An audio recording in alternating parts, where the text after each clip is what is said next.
ಹರಿ ಹರಿ ಹರಿ ರಾಮ ಹರಿ ರಾಮ ರಾಮ ರಾಮ ಹರಿ ಹರಿ ಹರಿ ಕೃಷ್ಣ ಕೃಷ್ಣ ಕೃಷ್ಣ ಹರಿ ಹರಿ ಹರಿ ರಾಮ ರಾಮ ರಾಮ ರಾಮ ಹರಿ ಹರಿ ಹರಿ ಕೃಷ್ಣ ಕೃಷ್ಣ ಕೃಷ್ಣ ಹರಿ ಹರಿ ಹರಿ ರಾಮ ರಾಮ ರಾಮ ರಾಮ ಹರಿ ಹರಿ ಹರಿ ಕೃಷ್ಣ ಕೃಷ್ಣ ಕೃಷ್ಣ ಹರಿ ಹರಿ ಹರಿ ರಾಮ ರಾಮ ರಾಮ ರಾಮ ರಾಮ ಹರಿ ಹರಿ ज्ञानतिमिरान्तस्य ज्ञानाञ्जनशलाकया चक्षुरुन्मिलितं येन तस्मै श्रीगुरवे नमः। श्रीचैतन्यमनोभीष्टं स्थापितं येन भूतले स्वयं रूपः कदा मह्यं ददाति स्वपदान्तिकं।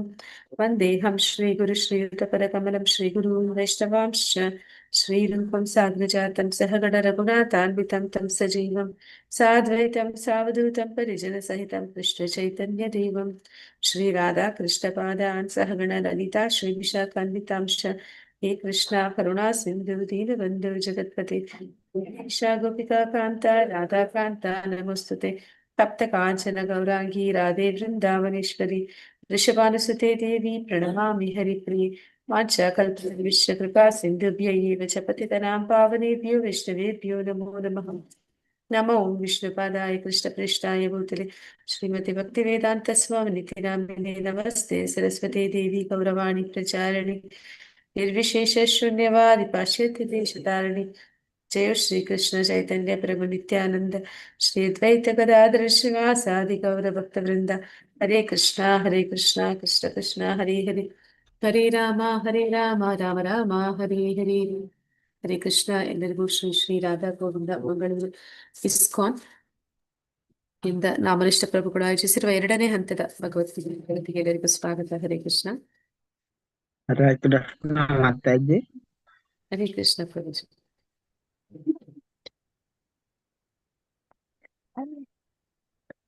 ಹರೇ ಕೃಷ್ಣ ಮಾತಾಜಿ. ಹರೇ ಕೃಷ್ಣ.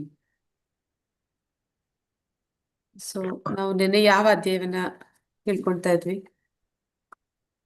14ನೇ ಅಧ್ಯಾಯಕ್ಕೆ ಮುಗಿದೈತಿ ಮಾತಾಜಿ. ಯಾವ್ದು ಪ್ರಭುಜಿ?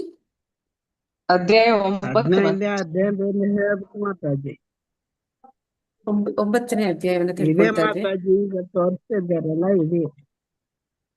ಹಾ ಪ್ರಭುಜಿ, ನಿನ್ನೆ ನಾವು 9ನೇ ಅಧ್ಯಾಯವನ್ನ ತಿಳ್ಕೊಳ್ತಾ ಇದ್ವಿ.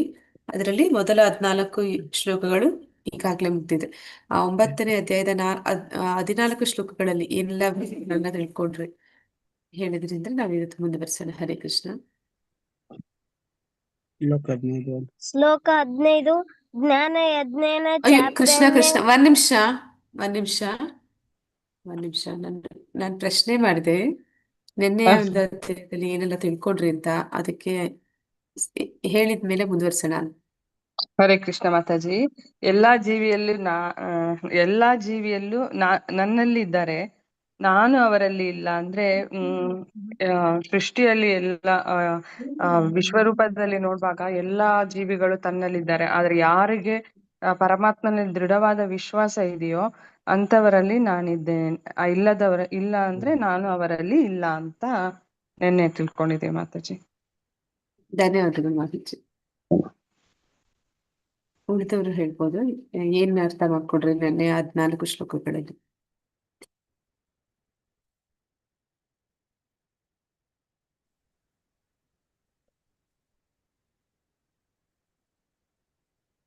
ಸೊ ನಿನ್ನೆ ಅಧ್ಯಾಯದಲ್ಲಿ ನಾವು ಮೊದಲಿಗೆ ನೋಡ್ತೀವಿ, ಭಗವಂತ ನಮ್ಗೆ ಅರ್ಜುನನಿಗೆ ಹೇಳ್ತಾನೆ ಯಾಕೆ ಈ ರಹಸ್ಯ ಜ್ಞಾನವನ್ನ ಅವನಿಗೆ ಹೇಳ್ತಾ ಇದ್ದೀನಿ ಅನ್ನೋದಕ್ಕೆ ಒಂದು ಕಾರಣ ಹೇಳ್ತಾನೆ. ಯಾಕೆ ಅವನು ಅರ್ಜುನನಿಗೆ ಈ ರಹಸ್ಯ ಜ್ಞಾನವನ್ನ ತಿಳಿಸ್ತಾ ಇದ್ದಾನೆ, ಅರ್ಜುನನಲ್ಲಿ ಅಂತ ವಿಶೇಷತೆ ಏನಿದೆ?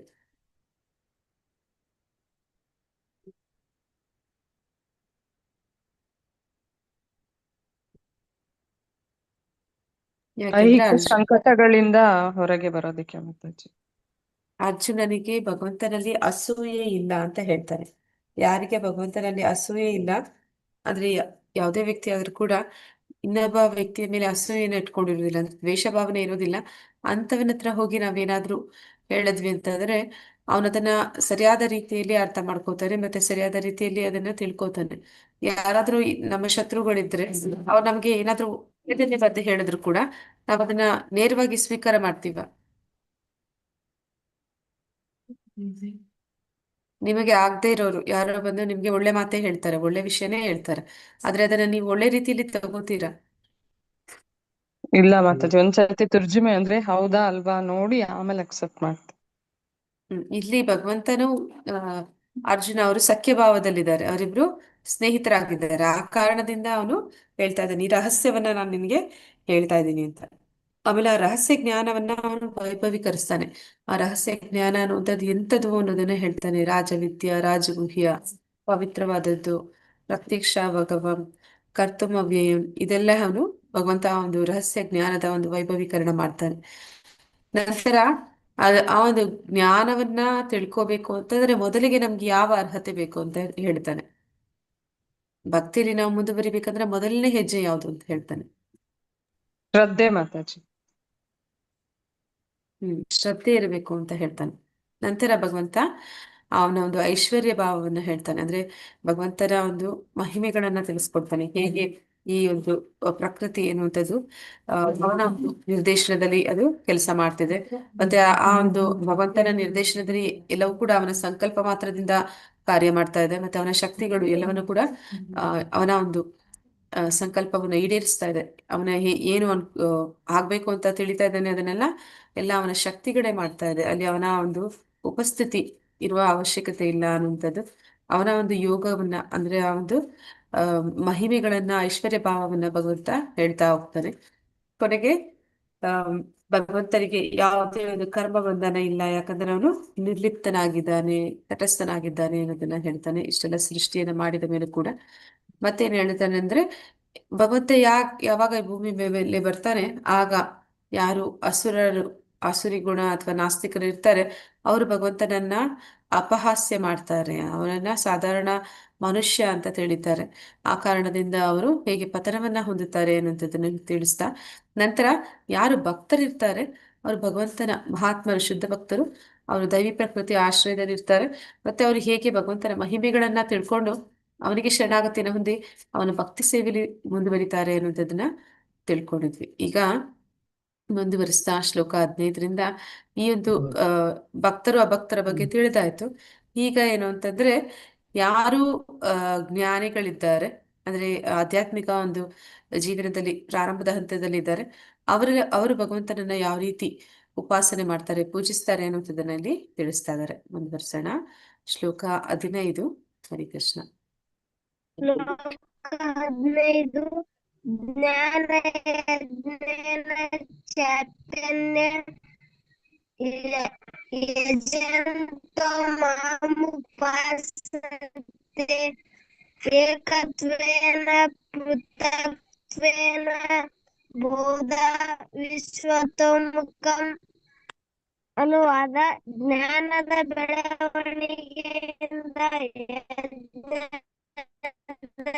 ಹರೇ ಕೃಷ್ಣ. ಪ್ರಭುಜಿ ನಿಮ್ದು ನೆಟ್ವರ್ಕ್ ಅದು ಪ್ರಾಬ್ಲಮ್ ಇದೆ. ಭಗವಂತನನ್ನು ಅದ್ವಿತೀಯನೆಂದು ಹಲವು ರೂಪಗಳಲ್ಲಿ ಇರುವವನೆಂದು ಮತ್ತು ವಿಶ್ವ ರೂಪದಲ್ಲಿಯೂ ಪೂಜಿಸುತ್ತಾರೆ. ಹರೇ ಕೃಷ್ಣ ಮಾತಾಜಿ. ಹರೇ ಕೃಷ್ಣ. ನಿಮ್ದು ನೆಟ್ವರ್ಕ್ ಅದು ಸ್ವಲ್ಪ ಪ್ರಾಬ್ಲಮ್ ಇದೆಪ್ಪ, ನೀನ್ ಅದು ನೆಟ್ವರ್ಕ್ ಇರೋ ಕಡೆಯಿಂದ ಓದಿ, ಇಲ್ಲಾಂದ್ರೆ ತುಂಬಾ ಡಿಸ್ಟರ್ಬೆನ್ಸ್ ಇದೆ.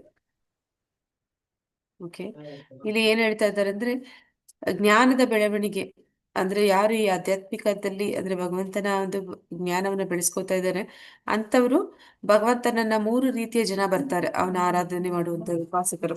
ಯಾರೆಲ್ಲ ಅಂತಂದ್ರೆ ಒಂದು ಏಕತ್ವೇನ ಅಂತ ಹೇಳ್ತಾರೆ. ಏಕತ್ವೇನ ಅಂದ್ರೆ ಭಗವಂತನಲ್ಲಿ ಒಂದಾಗುವ ಇಚ್ಛೆ ಇಟ್ಕೊಂಡಿರುವಂತವ್ರು. ಅಂದ್ರೆ ಅವರು ಅಂದ್ರೆ ಈಗ ನಾವು ನೋಡ್ತೀವಿ ಪ್ರಾರಂಭದ ಹಂತದಲ್ಲಿ ಇರುವಂತವ್ರು ನಿರಾಕಾರವಾದಿಗಳು, ಅದ್ರ ಮೊದಲ ಒಂದು ಸಾಕ್ಷಾತ್ಕಾರದಲ್ಲಿ ಇರುವಂತವ್ರು ಅವ್ರೇನ್ ಮಾಡ್ತಾರೆ, ಈ ಒಂದು ಐಹಿಕ ದೇಹದಿಂದ ಅನೇಕ ಸಮಸ್ಯೆಗಳು ಕಾರಣಕ್ಕೆ ಈ ದೇಹನೇ ಕಾರಣ ಅಂತ ಹೇಳಿ, ಆ ದೇಹ ಇಲ್ದಿರ ನಾನು ಆತ್ಮ ಅನ್ನೋದನ್ನ ಅರ್ಥ ಮಾಡ್ಕೊಂಡು ಆ ಒಂದು ವ್ಯಕ್ತಿತ್ವ ಅನ್ನೋದು ಏನಿದೆ ಅದನ್ನ ಭಗವಂತನಲ್ಲಿ ಒಂದಾಗಿಸುವಂಥದ್ದು. ಅಂದ್ರೆ ಭಗವಂತನಲ್ಲಿ ಸಾಯುಜ್ಯ ಮೋಕ್ಷ ಅಥವಾ ಕೈವಲ್ಯ ಅಂತ ಹೇಳ್ತಾರೆ. ಹಾಗೆ ಭಗವಂತನಲ್ಲಿ ಒಂದಾಗುವಂಥದ್ದು ಅದನ್ನೇ ಏಕತ್ವೇನ ಅಂತಲ್ಲಿ ಕರೀತಾರೆ. ಅಂದ್ರೆ ಅದ್ವಿತೀಯ ಅಂತಂದ್ರೆ ನಾನು ಭಗವಂತ ಒಂದು ಅಂತ ಹೇಳುವಂಥದ್ದು, ನಾನು ದೇವರಾಗಿ ಬಿಡ್ತೀನಿ ಅಂತ ಹೇಳುವಂಥದ್ದು. ನಂತರ ಪೃಥಕ್ವೇನ ಬಹುದ ಅಂತಂದ್ರೆ ಇತರ ದೇವತೆಗಳನ್ನ ಆರಾಧನೆ ಮಾಡುವಂಥದ್ದು. ಇಲ್ಲಿ ಮುಖ್ಯವಾಗಿ 5 ದೇವತೆಗಳ ಉಪಾಸನೆಯನ್ನ ಮಾಡ್ತಾರೆ. ಒಂದು ಸೂರ್ಯ, ಶಿವ, ಪಾರ್ವತಿ, ಗಣೇಶ, ಮಹಾವಿಷ್ಣು, ಹೀಗೆ 5 ರೀತಿಯ ಒಂದು ದೇವತೆಗಳನ್ನ ಆರಾಧನೆ ಮಾಡುವಂತವ್ರು ಅವರನ್ನೇ ಪೃಥಕ್ವೇನ ಬಹುದ ಅಂತ ಕರೀತಾರೆ. ಅಂದ್ರೆ ಅವರು ದೇವತೆಗಳ ಆರಾಧಕರು. ಯಾಕೆ ಆ ರೀತಿ ಮಾಡ್ತಾರೆ ಅಂತಂದ್ರೆ ಅವರಿಗೆ ದೇವತೆಗಳ ಮೇಲೆ ಪ್ರೀತಿ ಇದೆ ಅಂತಲ್ಲ, ಅವರಿಂದ ಅವ್ರಿಗೇನೋ ಕಾರ್ಯ ಸಾಧನೆ ಆಗ್ಬೇಕಾಗಿದೆ, ಅದಕ್ಕಾಗಿ ಅವರ ಒಂದು ಉಪಾಸನೆ ಮಾಡುವಂತವ್ರು.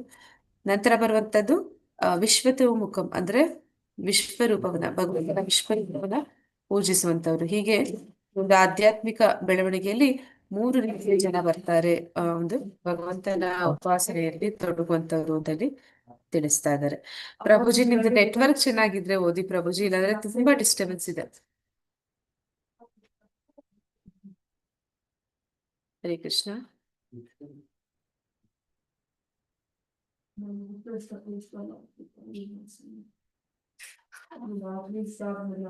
ಉಳಿದವ್ರು ಪ್ರಯತ್ನ ಮಾಡ್ಬೋದು. ಹರೇ ಕೃಷ್ಣ. ಅಹಂ ಕ್ರತುಂ ಅಹಂ ಯಜ್ಞಾಃ ಸ್ವದಾ ಅಹಂ ಔಷಧಂ ಮನತ್ರ ಅಹಂ ಏವ ಆಜ್ಯಂ ಅಹಂ ಅಗ್ನಿ ಅಹಂ ಹುತಂ. ಅನುವಾದ: ನಾನು ವೈದಿಕ ವಿಧಿ, ನಾನೇ ಯಜ್ಞ, ನಾನೇ ಪಿತೃಗಳಿಗೆ ಅರ್ಪಿಸುವ ಆಹುತಿ, ನಾನೇ ಔಷಧ ಮೂಲಿಕೆ, ನಾನೇ ದಿವ್ಯ ಮಂತ್ರ, ನಾನೇ ಆಜ್ಞ, ನಾನೇ ಅಗ್ನಿ, ನಾನೇ ಹುತ. ಹರೇ ಕೃಷ್ಣ. ಹರೇ ಕೃಷ್ಣ ಮಾತಾಜಿ. ಅಂದ್ರೆ ಇಲ್ಲಿ ಈ ವೈದಿಕ ವಿಧಿಗಳು ಏನು ಯಜ್ಞ ಯಾಗಾದಿಗಳನ್ನ ಮಾಡ್ತೀವಿ, ಆ ಯಜ್ಞ ಯಾಗಾದಿಗಳಲ್ಲಿ ಪಿತೃಗಳಿಗೆ ನಾವು ಕೊಡುವಂತಹ ಆಹುತಿ, ಮತ್ತೆ ಆ ಆಹುತಿಯಲ್ಲಿ ಕೊಡುವಂತಹ ಔಷಧ ಮೂಲಿಕೆಗಳು, ಮತ್ತೆ ಅಲ್ಲಿ ಹೇಳುವಂತಹ ಪಠನ ಮಾಡುವಂತಹ ಮಂತ್ರ, ಮತ್ತೆ ಎಲ್ಲವೂ ಕೂಡ ಅಗ್ನಿ ಹುತ ಹೇಳುವಂತವನು ಎಲ್ಲರೂ ಕೂಡ ಭಗವಂತನೇ ಆಗಿದ್ದಾರೆ ಅಂತ ಇಲ್ಲಿ ಹೇಳ್ತಾ ಇದ್ದಾರೆ. ಅಂದ್ರೆ ಭಗವಂತ ಎಲ್ಲದರಲ್ಲೂ ಅವನೇ ಇದ್ದಾನೆ ಅಂತ. ಅಂದ್ರೆ ನಾವು ಹೇಗೆ ಗಂಗೆ ನೀರನ್ನ ತಗೊಂಡು ಗಂಗೆಗೆ ಅರ್ಪಿಸ್ತೀವಿ, ಹಾಗೆ ನಾವು ಮಾಡುವಂತ ಯಜ್ಞ ಭಗವಂತನ ವಸ್ತುಗಳನ್ನೇ ಭಗವಂತನಿಗೆ ಅರ್ಪಿಸುವಂತದ್ದು, ಅದನ್ನ ಇಲ್ಲಿ ತಿಳಿಸ್ತಾ ಇದ್ದಾರೆ. ಹರೇ ಕೃಷ್ಣ. हरे कृष्ण क्या कहते माता जी? ಶ್ಲೋಕ 17. ಪಿತಾಮಹಸ್ಯ ಜಗತೋ ಮಾತಾ ದಾತಾ ಪಿತಾಮಹ ವೇದಂ ಪವಿತ್ರಂ ಓಂಕಾರ ಋಕ್ ಸಾಮ ಯಜುರೇವ ಚ. ಅನುವಾದ: ನಾನು ವಿಶ್ವದ ತಂದೆ ತಾಯಿ ಆಧಾರ ಮತ್ತು ಪಿತಾಮಹ, ನಾನು ಜ್ಞಾನದ ಗುರಿ, ಪವಿತ್ರೀಕರಿಸುವವನು ಓಂಕಾರ, ನಾನೇ ಋಗ್, ಸಾಮ ಮತ್ತು ಯಜುರ್ವೇದಗಳು. ಹರೇ ಕೃಷ್ಣ ಮಾತಾಜಿ. ಹರೇ ಕೃಷ್ಣ. ಇಲ್ಲಿ ಭಗವಂತ ಏನಂತ ಇದ್ದಾನೆ ಅಂದ್ರೆ, ನಾನು ವಿಶ್ವದ ತಂದೆ ತಾಯಿ ಆಧಾರ ಅಂತ. ಅಂದ್ರೆ ಎಲ್ಲರೂ ಕೂಡ ಭಗವಂತನ ಒಂದು ಅಂಶ, ಎಲ್ಲರೂ ಕೂಡ ಅಂದ್ರೆ ಅಹಂ ಬೀಜ ಪ್ರದಾಪಿತ ಅಂತ ಹೇಳ್ತಾನೆ ಭಗವಂತ. ಹಾಗೆ ಪ್ರತಿಯೊಂದು ಜೀವಿಗಳು ಕೂಡ ಭಗವಂತನಿಂದಲೇ ಬಂದಿರುವಂತದ್ದು. ಮತ್ತೆ ಅವನೇ ತಾಯಿ ಕೂಡ ಅಂತ ಇಲ್ಲಿ ಹೇಳ್ತಾ ಇದ್ದಾರೆ. ನಾವು ನೋಡ್ತೀವಿ ಬ್ರಹ್ಮ ಮೊದಲ ಒಂದು ಜೀವಿ, ಒಂದು ಜೀವಾತ್ಮ, ಅವನು ಗರ್ಭೋತ್ಕರ್ಷಾಯ ವಿಷ್ಣುವಿನ ಆ ಒಂದು ಹೊಕ್ಕಳ ಬಳ್ಳಿಯಿಂದ ಕಮಲದಲ್ಲಿ ಜನಿಸಿ ಬರ್ತಾನೆ. ಹಾಗೆ ಭಗವಂತ ತಾಯಿ ಕೂಡ ಆಗ್ತಾ ಇದ್ದಾನೆ. ಮತ್ತೆ ಆಧಾರ ನಾವು ನೋಡ್ತೀವಿ, ಅಂದ್ರೆ ಈ ಒಂದು ಜಗತ್ತು ಏನ್ ಸೃಷ್ಟಿ ಇದೆ ಅದೆಲ್ಲವೂ ಕೂಡ ಅಷ್ಟೊಂದು, ಅಂದ್ರೆ ಒಂದು ಪುಟ್ಟ ಕಲ್ಲು ಅದನ್ನ ಮೇಲಕ್ಕೆ ಎಸೆದ್ರೆ ಅದು ಅಲ್ಲೇ ನಿಲ್ಲುತ್ತಾ? ಇಲ್ಲ ಮಾತಾಜಿ, ಅದು ಕೆಳಗೆ ಬಂದೇ ಬರುತ್ತೆ. ಬೀಳುತ್ತೆ, ಗುರುತ್ವಾಕರ್ಷಣ ಬಲ ಅಂದಿಂದ ಅದು ಬಂದು ಬಿಡುತ್ತೆ. ಆದ್ರೆ ಇಲ್ಲಿ ಎಷ್ಟೋ ದೊಡ್ಡ ದೊಡ್ಡ ಆ ಗ್ರಹ ವ್ಯೂಹಗಳನ್ನ ಮಾಡಿ ಭಗವಂತ ಹತ್ತಿಯ ಒಂದು ಏನಂತ ಹೇಳ್ತಾರೆ, ಉಂಡೆನ ಗಾಳಿಯಲ್ಲಿ ತೇಲಿಬಿಟ್ಟ ಹಾಗೆ ತೇಲಿಸಿದ ಹಾಗೆ ಈ ಸೃಷ್ಟಿ ಅನ್ನುವಂಥದ್ದು ಹೇಗೆ ಅದ್ಭುತವಾದ ಒಂದು ಸೃಷ್ಟಿನ ಭಗವಂತ ಮಾಡಿದ್ದಾನೆ. ಅದೆಲ್ಲದಕ್ಕೂ ಅವನ ಶಕ್ತಿಯ ಆಧಾರ, ಅದನ್ನ ಇಲ್ಲಿ ಹೇಳ್ತಾ ಇದ್ದಾನೆ. ಮತ್ತೆ ನಾನು ಪಿತಾಮಹ, ಅಂದ್ರೆ ಪಿತಾಮಹ ಅಂತಂದ್ರೆ ಅಜ್ಜ ಅಂತಂದ್ರೆ ಇಲ್ಲಿ ಬ್ರಹ್ಮ ನಮ್ಮೆಲ್ಲರಿಗೂ ಅಜ್ಜ. ಸೃಷ್ಟಿಯ ಮೊದಲ ಒಂದು ಜೀವಾತ್ಮ, ಅವನಿಂದ ಎಲ್ಲ ಸೃಷ್ಟಿ ಕಾರ್ಯಗಳು ನಡೀತಿರುವಂಥದ್ದು. ಆದ್ರೆ ಅವನು ಬಂದಿರುವಂಥದ್ದು ಯಾರಿಂದ ಅಂತಂದ್ರೆ ಭಗವಂತನಿಂದ. ಹಾಗೆ ನೋಡಿದ್ರೆ ಭಗವಂತ ಅವನು ಅಜ್ಜನಿಗೆ ಅಜ್ಜ ಆಗ್ತಾನೆ, ಹಾಗೆ ಭಗವಂತ. ಮತ್ತೆ ನಾನು ಜ್ಞಾನದ ಗುರಿ, ಈ ಒಂದು ಜ್ಞಾನ ಕೊಡುವಂತಹ ಎಲ್ಲ ಶಾಸ್ತ್ರಗಳು ನಮಗೆ ತಿಳಿಸ್ಕೊಡುವಂಥದ್ದು ಭಗವಂತನ ಕುರಿತಾಗಿಯೇ. ಆದ ಕಾರಣ ಭಗವಂತನೇ ನಿಜವಾದ ಜ್ಞಾನದ ಗುರಿಯಾಗಿದ್ದಾನೆ. ಮತ್ತೆ ಪವಿತ್ರೀಕರಿಸುವವನು, ಅವನಿಂದಲೇ ಅವನ ಒಂದು ಏನಂತ ಹೇಳ್ತಾರೆ, ಕಿರು ಬೆರಳಿನಿಂದ ಆ ಗಂಗೆಯು ಉದ್ಭವಿಸ್ತಾಳೆ. ಅಂತಹ ಒಂದು ಪವಿತ್ರೀಕರಿಸುವಂತಹ ಗಂಗೆ ಅವನಿಂದ ಬಂದಿರುವಂಥದ್ದು. ಹಾಗೆ ನೋಡಿದ್ರೆ ಭಗವಂತ ಅವನು ಪವಿತ್ರೀಕರಿಸುವವನು ಕೂಡ ಅವನೇ. ಅಂದ್ರೆ ಭಗವಂತ ಹೇಳ್ತಾನೆ 18ನೇ ಶ್ಲೋಕದಲ್ಲೂ ಕೂಡ, ಅಂದ್ರೆ 18ನೇ ಅಧ್ಯಾಯದ 66ನೇ ಶ್ಲೋಕದಲ್ಲಿ ಏನಂತ ಹೇಳ್ತಾನೆ, ಏನಂತ ಹೇಳ್ತಾನೆ, ಸರ್ವಧರ್ಮಾನ್ ಪರಿತ್ಯಜ್ಯ ಮಾಮೇಕಂ ಶರಣಂ ವ್ರಜ ಅಹಂ ತ್ವಾಂ ಸರ್ವ ಪಾಪೇಭ್ಯೋ ಮೋಕ್ಷಯಿಷ್ಯಾಮಿ ಮಾ ಶುಚಃ ಅಂತ. ನಮ್ಮೆಲ್ಲ ಪಾಪಗಳಿಂದ ನಮ್ಮನ್ನ ಪವಿತ್ರೀಕರಿಸುವವನು ಭಗವಂತನೇ ಅಂತ ಇಲ್ಲಿ ತಿಳಿಸ್ತಾನೆ. ಮತ್ತೆ ಓಂಕಾರ, ಓಂಕಾರ ಅಂತಂದ್ರೆ ಅದು ಭಗವಂತನ ನಿರಾಕಾರ ರೂಪದ ಹೆಸರು. ಹಾಗೆ ನಾನೇ, ಋಕ್, ಸಾಮ, ಯಜುರ್ ವೇದಗಳು, ಎಲ್ಲಾ ವೇದಗಳು ಸ್ವತಃ ಭಗವಂತನಿಂದಲೇ ಬಂದಿರುವಂಥದ್ದು. ಅದೆಲ್ಲವೂ ಕೂಡ ಅಪೌರುಷೇಯ ಅಂತ ನಾವು ಕರಿತೀವಿ. ಅಂದ್ರೆ ಮನುಷ್ಯರು ಮಾಡಿರುವಂಥದ್ದೆಲ್ಲ ಅವೆಲ್ಲವೂ ಕೂಡ ಸ್ವತಃ ಭಗವಂತನಿಂದ ಆದಂಥದ್ದು. ಅಂದ್ರೆ ವ್ಯಾಸದೇವರು, ಅವರನ್ನ ವೇದವ್ಯಾಸ ಅಂತ ಕರಿತೀವಿ. ಅವರು ಕೂಡ ಭಗವಂತನ ಶಕ್ತ್ಯಾವೇಶ ಅವತಾರ. ಅವರಿಂದಲೇ ಎಲ್ಲ ಒಂದು ವೇದಗಳು ಅದು ಈ ರೀತಿ 4 ರೂಪಗಳಾಗಿ ವಿಂಗಡಣೆ ಆಗುವಂಥದ್ದು. ಇದನ್ನ ಇಲ್ಲಿ ತಿಳಿಸ್ತಾ ಇದ್ದಾರೆ. ಹೀಗೆ ಭಗವಂತನೇ ಎಲ್ಲವೂ ಕೂಡ ಅಂತಲ್ಲಿ ಹೇಳ್ತಾ ಇದ್ದಾರೆ. ಶ್ಲೋಕ 18. ಹರಿ ಕೃಷ್ಣ. ಬೇರೆಬ್ರು ಹೇಳ್ಬೋದು, ಶ್ಲೋಕ 18 ಬೇರೆಬ್ರಿಗೂ. ಹರೇ ಕೃಷ್ಣ, ಹರೇ ಕೃಷ್ಣ. ಬೇರೆಬ್ರಿಗೂ ಅವಕಾಶ ಕೊಡಿ, ಬೇರೆಬ್ರು ಓದ್ಲಿ. ಯಾರು ಓದಿಲ್ಲ ಅಂದ್ರೆ ಆಮೇಲೆ ನೀವೇ ಓದಿ. ಹರೇ ಕೃಷ್ಣ. ಗತಿರ್ಭರ್ತಾ ಪ್ರಭು ಸಾಕ್ಷಿ ನಿವಾಸ ಶರಣಂ ಸುಹೃತ್ ಪ್ರಭವ ಪ್ರಲಯಸ್ಥಾನಂ ನಿಧಾನಂ ಬೀಜಮವ್ಯಯಂ.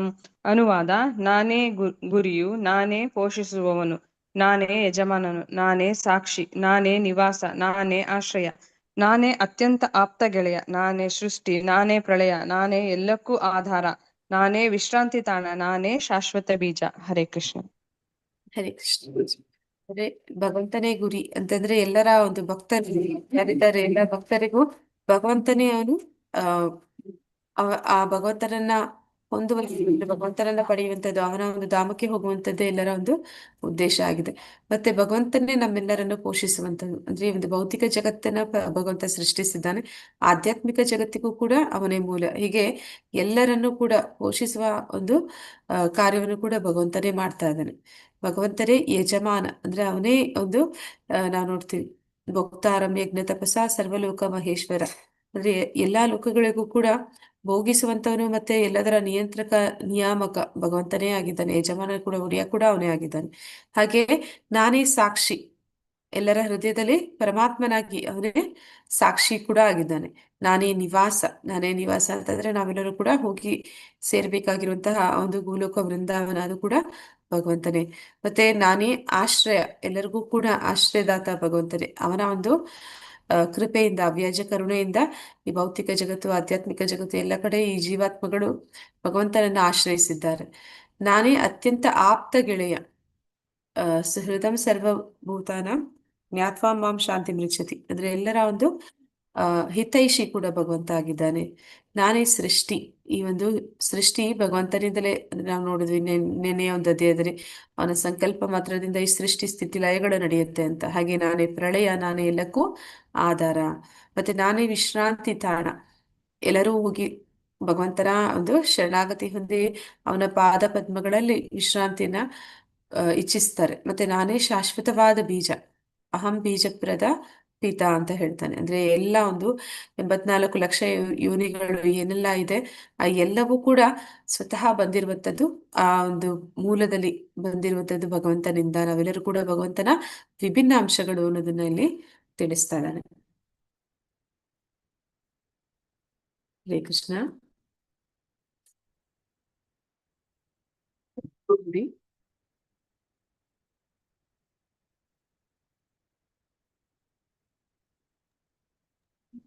ಹರೇ ಕೃಷ್ಣ ಮಾತಾಜಿ.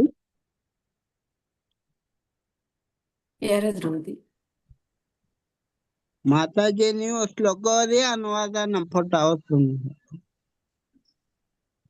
ಹರೇ ಕೃಷ್ಣ ಮಾತಾಜಿ, ನಾನು ಓದಲ್ಲ, ಯಾರು ಓದಿರಿ ಅಂದ್ರೆ ಓದಿಮ್ಮ.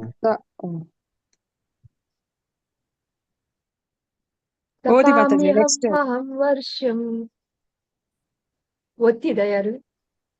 ಇಲ್ಲ ಇದು ಮಾತಾಜಿ ನೀವು ಓದಿ, ನೆಕ್ಸ್ಟ್ ನಾನು. ಮಾತಾಡಿ ಓದ್ತೀನಿ. ಸರಿ ಸರಿ. ತಪಾಮ್ಯಹಂ ಅಹಂ ವರ್ಷಂ ನಿಗೃಹ್ಣಾಮೃತ್ಸೃಜಾಮಿ ಚ ಅಮೃತಂ ಚೈವ ಮೃತ್ಯುಶ್ಚ ಸದಸಚ್ಚಾಹಮರ್ಜುನ. ಹರೇ ಕೃಷ್ಣ. ಅನುವಾದ: ಅರ್ಜುನನೇ, ನಾನೇ ಶಾಖವನ್ನು ಕೊಡುತ್ತೇನೆ, ನಾನೇ ಮಳೆಯನ್ನು ತಡೆಹಿಡಿಯುತ್ತೇನೆ ಮತ್ತು ಕಳುಹಿಸುತ್ತೇನೆ, ನಾನೇ ಅಮೃತ ಮತ್ತು ನಾನೇ ಸಾಕಾರ. ಮೃತ್ಯ, ಚೇತನ ಮತ್ತು ಜಡವಸ್ತು ಎರಡೂ ನನ್ನಲ್ಲಿವೆ. ಹರೇ ಕೃಷ್ಣ ಮಾತಾಜಿ. ಹರೇ ಕೃಷ್ಣ. ಇಲ್ಲಿ ಭಗವಂತ ಹೇಳ್ತಾ ಇದ್ದಾನೆ, ನಾನೇ ಶಾಪವನ್ನ ಕೊಡುತ್ತೇನೆ. ಅಂದ್ರೆ ಈ ಒಂದು ಆ ಸೃಷ್ಟಿಯಲ್ಲಿ ನಮ್ಮೆಲ್ಲರಿಗೂ ಈ ಒಂದು ಭೂಮಿ ನೋಡ್ತೀವಲ್ವಾ, ಭೂಮಿಯಲ್ಲಿ ಹೆಚ್ಚು ಭಾಗ ಯಾವ್ದು ಇರುವಂತದ್ದು? ಭೂಮಿಯ ಮೇಲೆ ಹೆಚ್ಚಾಗಿ ಯಾವ್ದಿದೆ ಅಂತ? ನೀರು. ನೀರಿದೆ. ಆದ್ರೆ ನೀರಿದೆ ಆ ಮಾತಾಜಿ. ನೀರನ್ನ ನಾವು ಬಳಸಕ್ಕಾಗತ್ತಾ? ಮುಕ್ಕಾಲು ಭಾಗ ನೀರಿದ್ರು ಕೂಡ ಇಲ್ಲ ಎಲ್ಲ ಮಾತಾಡಿ. ನೀರ್ ಇಲ್ಲ ನಾವು ಮಾತಾಜಿ, ಮತ್ತೆ ಸ್ವಲ್ಪ ಒಳ್ಳೆ ಶುದ್ಧ ನೀರು ಮಾತ್ರ ಕುಡಿಲಿಕ್ಕೆ ಸಾಧ್ಯ. ಆ ಶುದ್ಧವಾದ ನೀರು ನಮ್ಗೆ ಮಳೆಯ ರೂಪದಲ್ಲಿ ಬರುತ್ತೆ. ಆ ಮಳೆನ ಕೊಡುವಂತದ್ದು ಯಾರು ಅಂತಂದ್ರೆ ಭಗವಂತನು ಯಾರನ್ನ ನೇಮಿಸಿದ್ದಾನೆ, ವರುಣ ದೇವ ಮಳೆಯನ್ನು ಕೊಡುವಂತವ್ರು. ಅವನು ಯಾವ ಒಂದು ಯಾರ ಆದೇಶದ ಮೇಲೆ ಮಳೆ ಕೊಡ್ತಾರೆ ಅಂದ್ರೆ ಭಗವಂತನ ಒಂದು ಆದೇಶಕ್ಕೆ ಅನುಗುಣವಾಗಿ ಅವನು ಮಳೆಯನ್ನ ಕೊಡ್ತಾನೆ. ಹಾಗೆ ಮಳೆಯನ್ನ ಕೊಡ್ಬೇಕಂತಂದ್ರೆ ಅವನು ಸೂರ್ಯ ಏನ್ ಮಾಡ್ತಾನೆ, ಆ ನೀರನ್ನ ಹೀರ್ಕೋತಾನೆ. ಅಂದ್ರೆ ಅವನು ಅದು ನೀರು ಕಾದ ಮೋಡ ಆಗುತ್ತೆ. ಆ ಮೋಡ ಎಲ್ಲಿ ಯಾವಾಗ ಎಷ್ಟು ಮಳೆ ಸುರಿಸ್ಬೇಕು ಅನ್ನುವಂಥದ್ದನ್ನ ವರುಣ ನಿರ್ಧಾರ ಮಾಡ್ತಾನೆ. ಹೇಗೆ ನಿರ್ಧಾರ ಮಾಡ್ತಾನೆ ಅಂದ್ರೆ ಭಗವಂತನ ಅಪ್ಪಣೆಗೆ ಅನುಗುಣವಾಗಿ ಮಾಡ್ತಾನೆ. ಹಾಗೆ ಭಗವಂತನೇ ಶಾಖ ಕೊಡುವಂಥದ್ದು. ಅಂದ್ರೆ ಆ ಶಾಖ ಎಲ್ಲಿಂದ ಬರ್ತಾ ಇದೆ? ಸೂರ್ಯನಿಂದ ಬರ್ತಾ ಇದೆ. ಸೂರ್ಯನು ಕೂಡ ಸ್ವತಃ ಭಗವಂತನೇ ಅಂತಂದು ಹೇಳ್ತಾ ಇದ್ದಾನೆ. ಹಾಗೆ ನಾನೇ ಮಳೆಯನ್ನ ತಡೆ ಹಿಡಿತೀನಿ ಮತ್ತು ಕಳಿಸ್ತೀನಿ. ಹೀಗೆ ನಾನೇ ಅಮೃತ, ನಾನೇ ಮೃತ್ಯು, ಚೇತನ, ಜಡವಸ್ತು ಎರಡೂ ನನ್ನಲ್ಲಿ ಇದೆ ಅಂತ ಇಲ್ಲಿ ತಿಳಿಸ್ತಾ ಇದ್ದಾನೆ. ಅಂದ್ರೆ ಎಲ್ಲಾ ಚರಾಚರ ವಸ್ತುಗಳನ್ನು ಕೂಡ ಭಗವಂತ ಅವನು ಸದಾ ಇದ್ದಾನೆ. ಮತ್ತೆ ಅಮೃತ ಮತ್ತೆ ಮೃತ್ಯು ಅಂದ್ರೆ ಭಗವಂತನ ಹತ್ರ ಅವನಿಗೆ ಶರಣಾಗತಿಯನ್ನು ಹೊಂದಿ ಯಾರು ಭಕ್ತಿಯನ್ನ ಮಾಡ್ತಾರೆ ಅವರು ಮೃತ್ಯುವನ್ನ ಗೆಲ್ತಾರೆ. ಆದ್ರೆ ಯಾರು ಭಗವಂತನಿಗೆ ವಿಮುಖರಾಗ್ತಾರೆ ಅವರು ಮೃತ್ಯುಗೆ ಬಲಿಯಾಗ್ತಾರೆ. ಹೀಗೆ ಭಗವಂತನೇ ಕಾಲ ರೂಪದಲ್ಲಿ ಅವರಿಗೆ ಆ ಮೃತ್ಯುವಿನ ಸಮಯದಲ್ಲಿ ದರ್ಶನ ಕೊಡ್ತಾನೆ. ಹೀಗೆ ಭಗವಂತ ಪ್ರತಿಯೊಂದು ಕೂಡ ತಾನೇ ಅಂತ ಇಲ್ಲಿ ತಿಳಿಸ್ತಾ ಇದ್ದಾರೆ.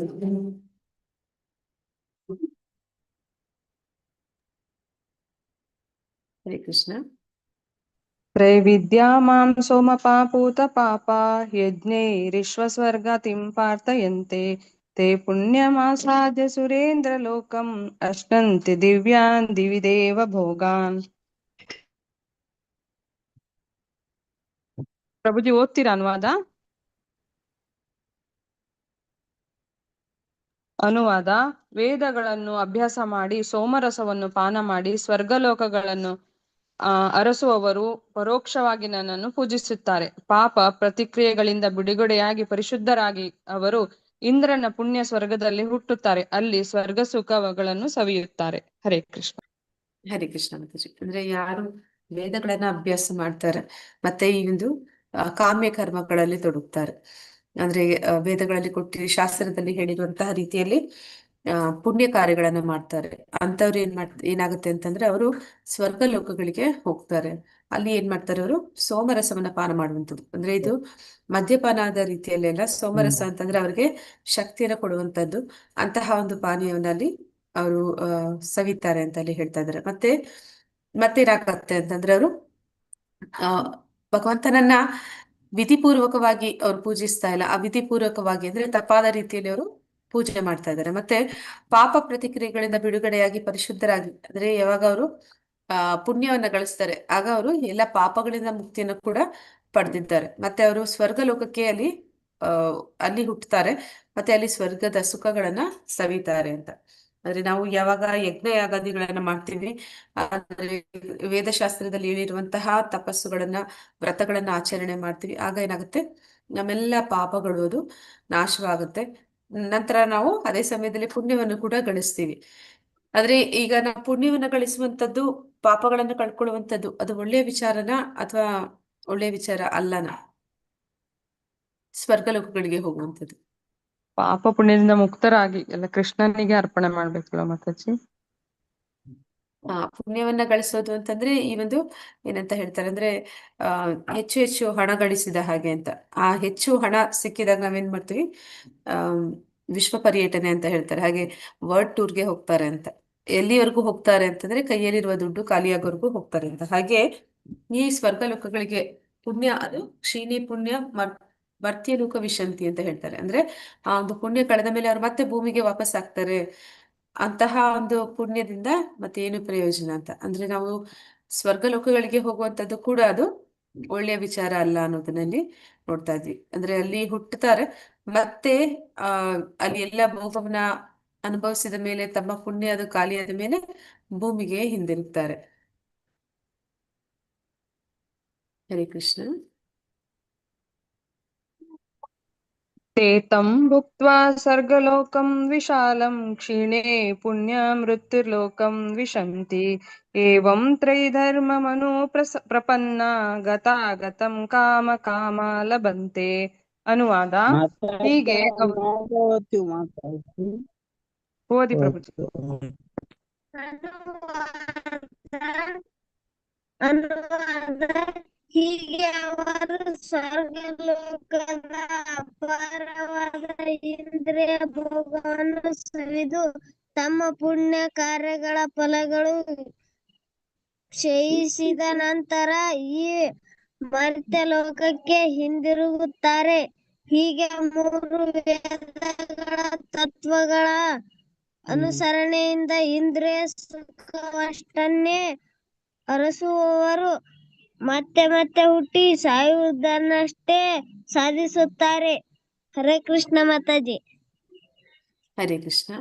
ಇಲ್ಲಿ ಅದನ್ನೇ ಹೇಳ್ತಾ ಇದ್ದಾರೆ. ಅಂದ್ರೆ ನಾವು ಸ್ವರ್ಗ ಲೋಕಕ್ಕೆ ಹೋಗುವಂತದ್ದು ಮತ್ತೆ ಅಲ್ಲಿ ಎಲ್ಲ ಇಂದ್ರಿಯ ಭೋಗವನ್ನು ಸವಿಯುವಂಥದ್ದು. ಅಂದ್ರೆ ಅಲ್ಲಿ ಇಂದ್ರಿಯ ಭೋಗ ಅನ್ನುವಂಥದ್ದು ಹೇಗಿರುತ್ತೆ ಅಂತಂದ್ರೆ, ಇಲ್ಲಿ ಭೂಮಿಯ ಮೇಲೆ ನಮ್ಗೀಗ ಯಾವ್ದಾದ್ರು ಜಾಮೂನ್ ಇಷ್ಟ ಅಂತಂದ್ರೆ ನಾವು ಎಷ್ಟು ಜಾಮೂನ್ ತಿನ್ಬೋದು ಒಂದು ಸಮಯಕ್ಕೆ? ಒಂದ್ 3 ಮ್ಯಾಕ್ಸಿಮಮ್ 4 ರೇಟ್ ಇರ್ತಲ್ಲ ಅವಾಗ. ಹರೇ ಕೃಷ್ಣ. ಓಕೆ, ಒಂದು 4-5 ತಿನ್ಬಹುದು. ಅದಕ್ಕಿಂತ ಜಾಸ್ತಿ ಕೊಟ್ರೆ ಏನಾಗುತ್ತೆ? ಹೌದು, ಹಾಗಲ್ಲ ಮತ್ತೆ ಅದರಿಂದ ಹಾಳಾಗುತ್ತೆ ಮಾತಾಜಿ, ಇಲ್ಲದಿದ್ರೆ ವಾಂತಿ ಬರುತ್ತೆ. ಅದ್ರಲ್ಲಿ ನಮ್ಗೆ ಏನು ಅದು ಖುಷಿ ಕೊಡ್ತಾ ಇತ್ತ ರುಚಿ ಅದು ಹುಟ್ಟೋಗುತ್ತೆ.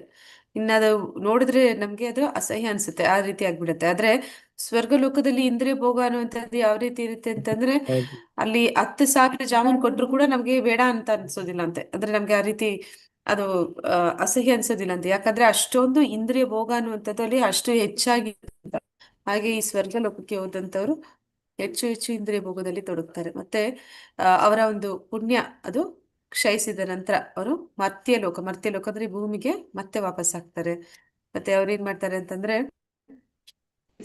ಇಂದ್ರಿಯ ಸುಖವನ್ನಷ್ಟೇ ಮಾಡೋದಕ್ಕೆ ಆ ಒಂದು ಆ ಸ್ವರ್ಗ ಲೋಕಗಳಿಗೆ ಹೋಗ್ಬೋದು.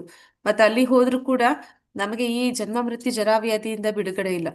ಮತ್ತೆ ಮತ್ತೆ ನಾವು ಈ ಹುಟ್ಟಿ ಸಾಯುವಂಥದ್ದನ್ನೇ ನಾವು ಪಡೆಯುವಂಥದ್ದು. ಆ ಕಾರಣದಿಂದ ಪುಣ್ಯ ಗಳಿಸುವಂಥದ್ದು ಕೂಡ ಅದು ಒಳ್ಳೆ ವಿಚಾರ ಅಲ್ಲ. ಪುಣ್ಯ ಗಳಿಸುವುದಕ್ಕಿಂತ ಒಳ್ಳೆ ವಿಚಾರ ಅಂದ್ರೆ ಭಕ್ತಿ ಮಾಡಿ ಭಗವಂತನ ಹತ್ರಕ್ಕೆ ಹೋಗುವಂಥದ್ದು. ಅದನ್ನ ಇಲ್ಲಿ ತಿಳಿಸ್ತಾ ಇದ್ದಾನೆ ಭಗವಂತ. ಯಾರು ವೇದಗಳಿಗೆ ಅನುಗುಣವಾಗಿ ಕಾಮ್ಯ ಕರ್ಮಗಳನ್ನ ಮಾಡ್ತಾರೆ ಅಂತವರು ಪುಣ್ಯವನ್ನ ಗಳಿಸ್ತಾರೆ. ಆದ್ರೂ ಕೂಡ ಆ ಪುಣ್ಯವನ್ನ ಕಳ್ಕೊಂಡು ಮತ್ತೆ ಈ ಒಂದು ಮರ್ತ್ಯ ಲೋಕ, ಈ ಭೂಮಿ ಮೇಲೆ ಹುಟ್ಟುತ್ತಾರೆ. ಮತ್ತೆ ಇಲ್ಲಿ ಹುಟ್ಟಿ ಸಾವು ಅಂದ್ರೆ ಮತ್ತೆ ಅವರ ಒಂದು ಪಾಪ ಪುಣ್ಯಕ್ಕೆ ಅನುಗುಣವಾಗಿ ಬೇರೆ ಬೇರೆ ಯೋನಿಗಳಲ್ಲಿ ಅವರು ಜನ್ಮವನ್ನು ಪಡಿತಾರೆ ಅಂತಲ್ಲಿ ಹೇಳ್ತಾ ಇದ್ದಾರೆ. ಜೈ ಕೃಷ್ಣ.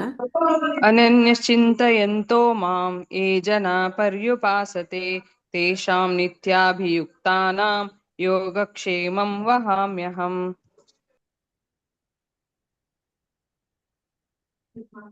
ಅನುವಾದ: ಏಕೈಕ ಭಕ್ತಿಯಿಂದ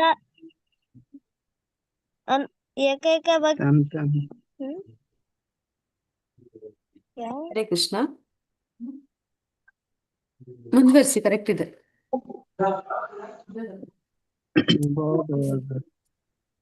ಏ- ಏಕೈಕ ಭಕ್ತಿಯಿಂದ ಸದಾ ನನ್ನನ್ನು ಪೂಜಿಸುತ್ತಾ ನನ್ನ ದಿವ್ಯ ರೂಪವನ್ನು ಧ್ಯಾನಿಸುವವರು ಯಾರೋ ಅವರಿಗೆ ನಾನು ಇಲ್ಲದನ್ನು ಕೊಡುತ್ತೇನೆ ಮತ್ತು ಇರುವುದನ್ನು ಕಾಪಾಡುತ್ತೇನೆ.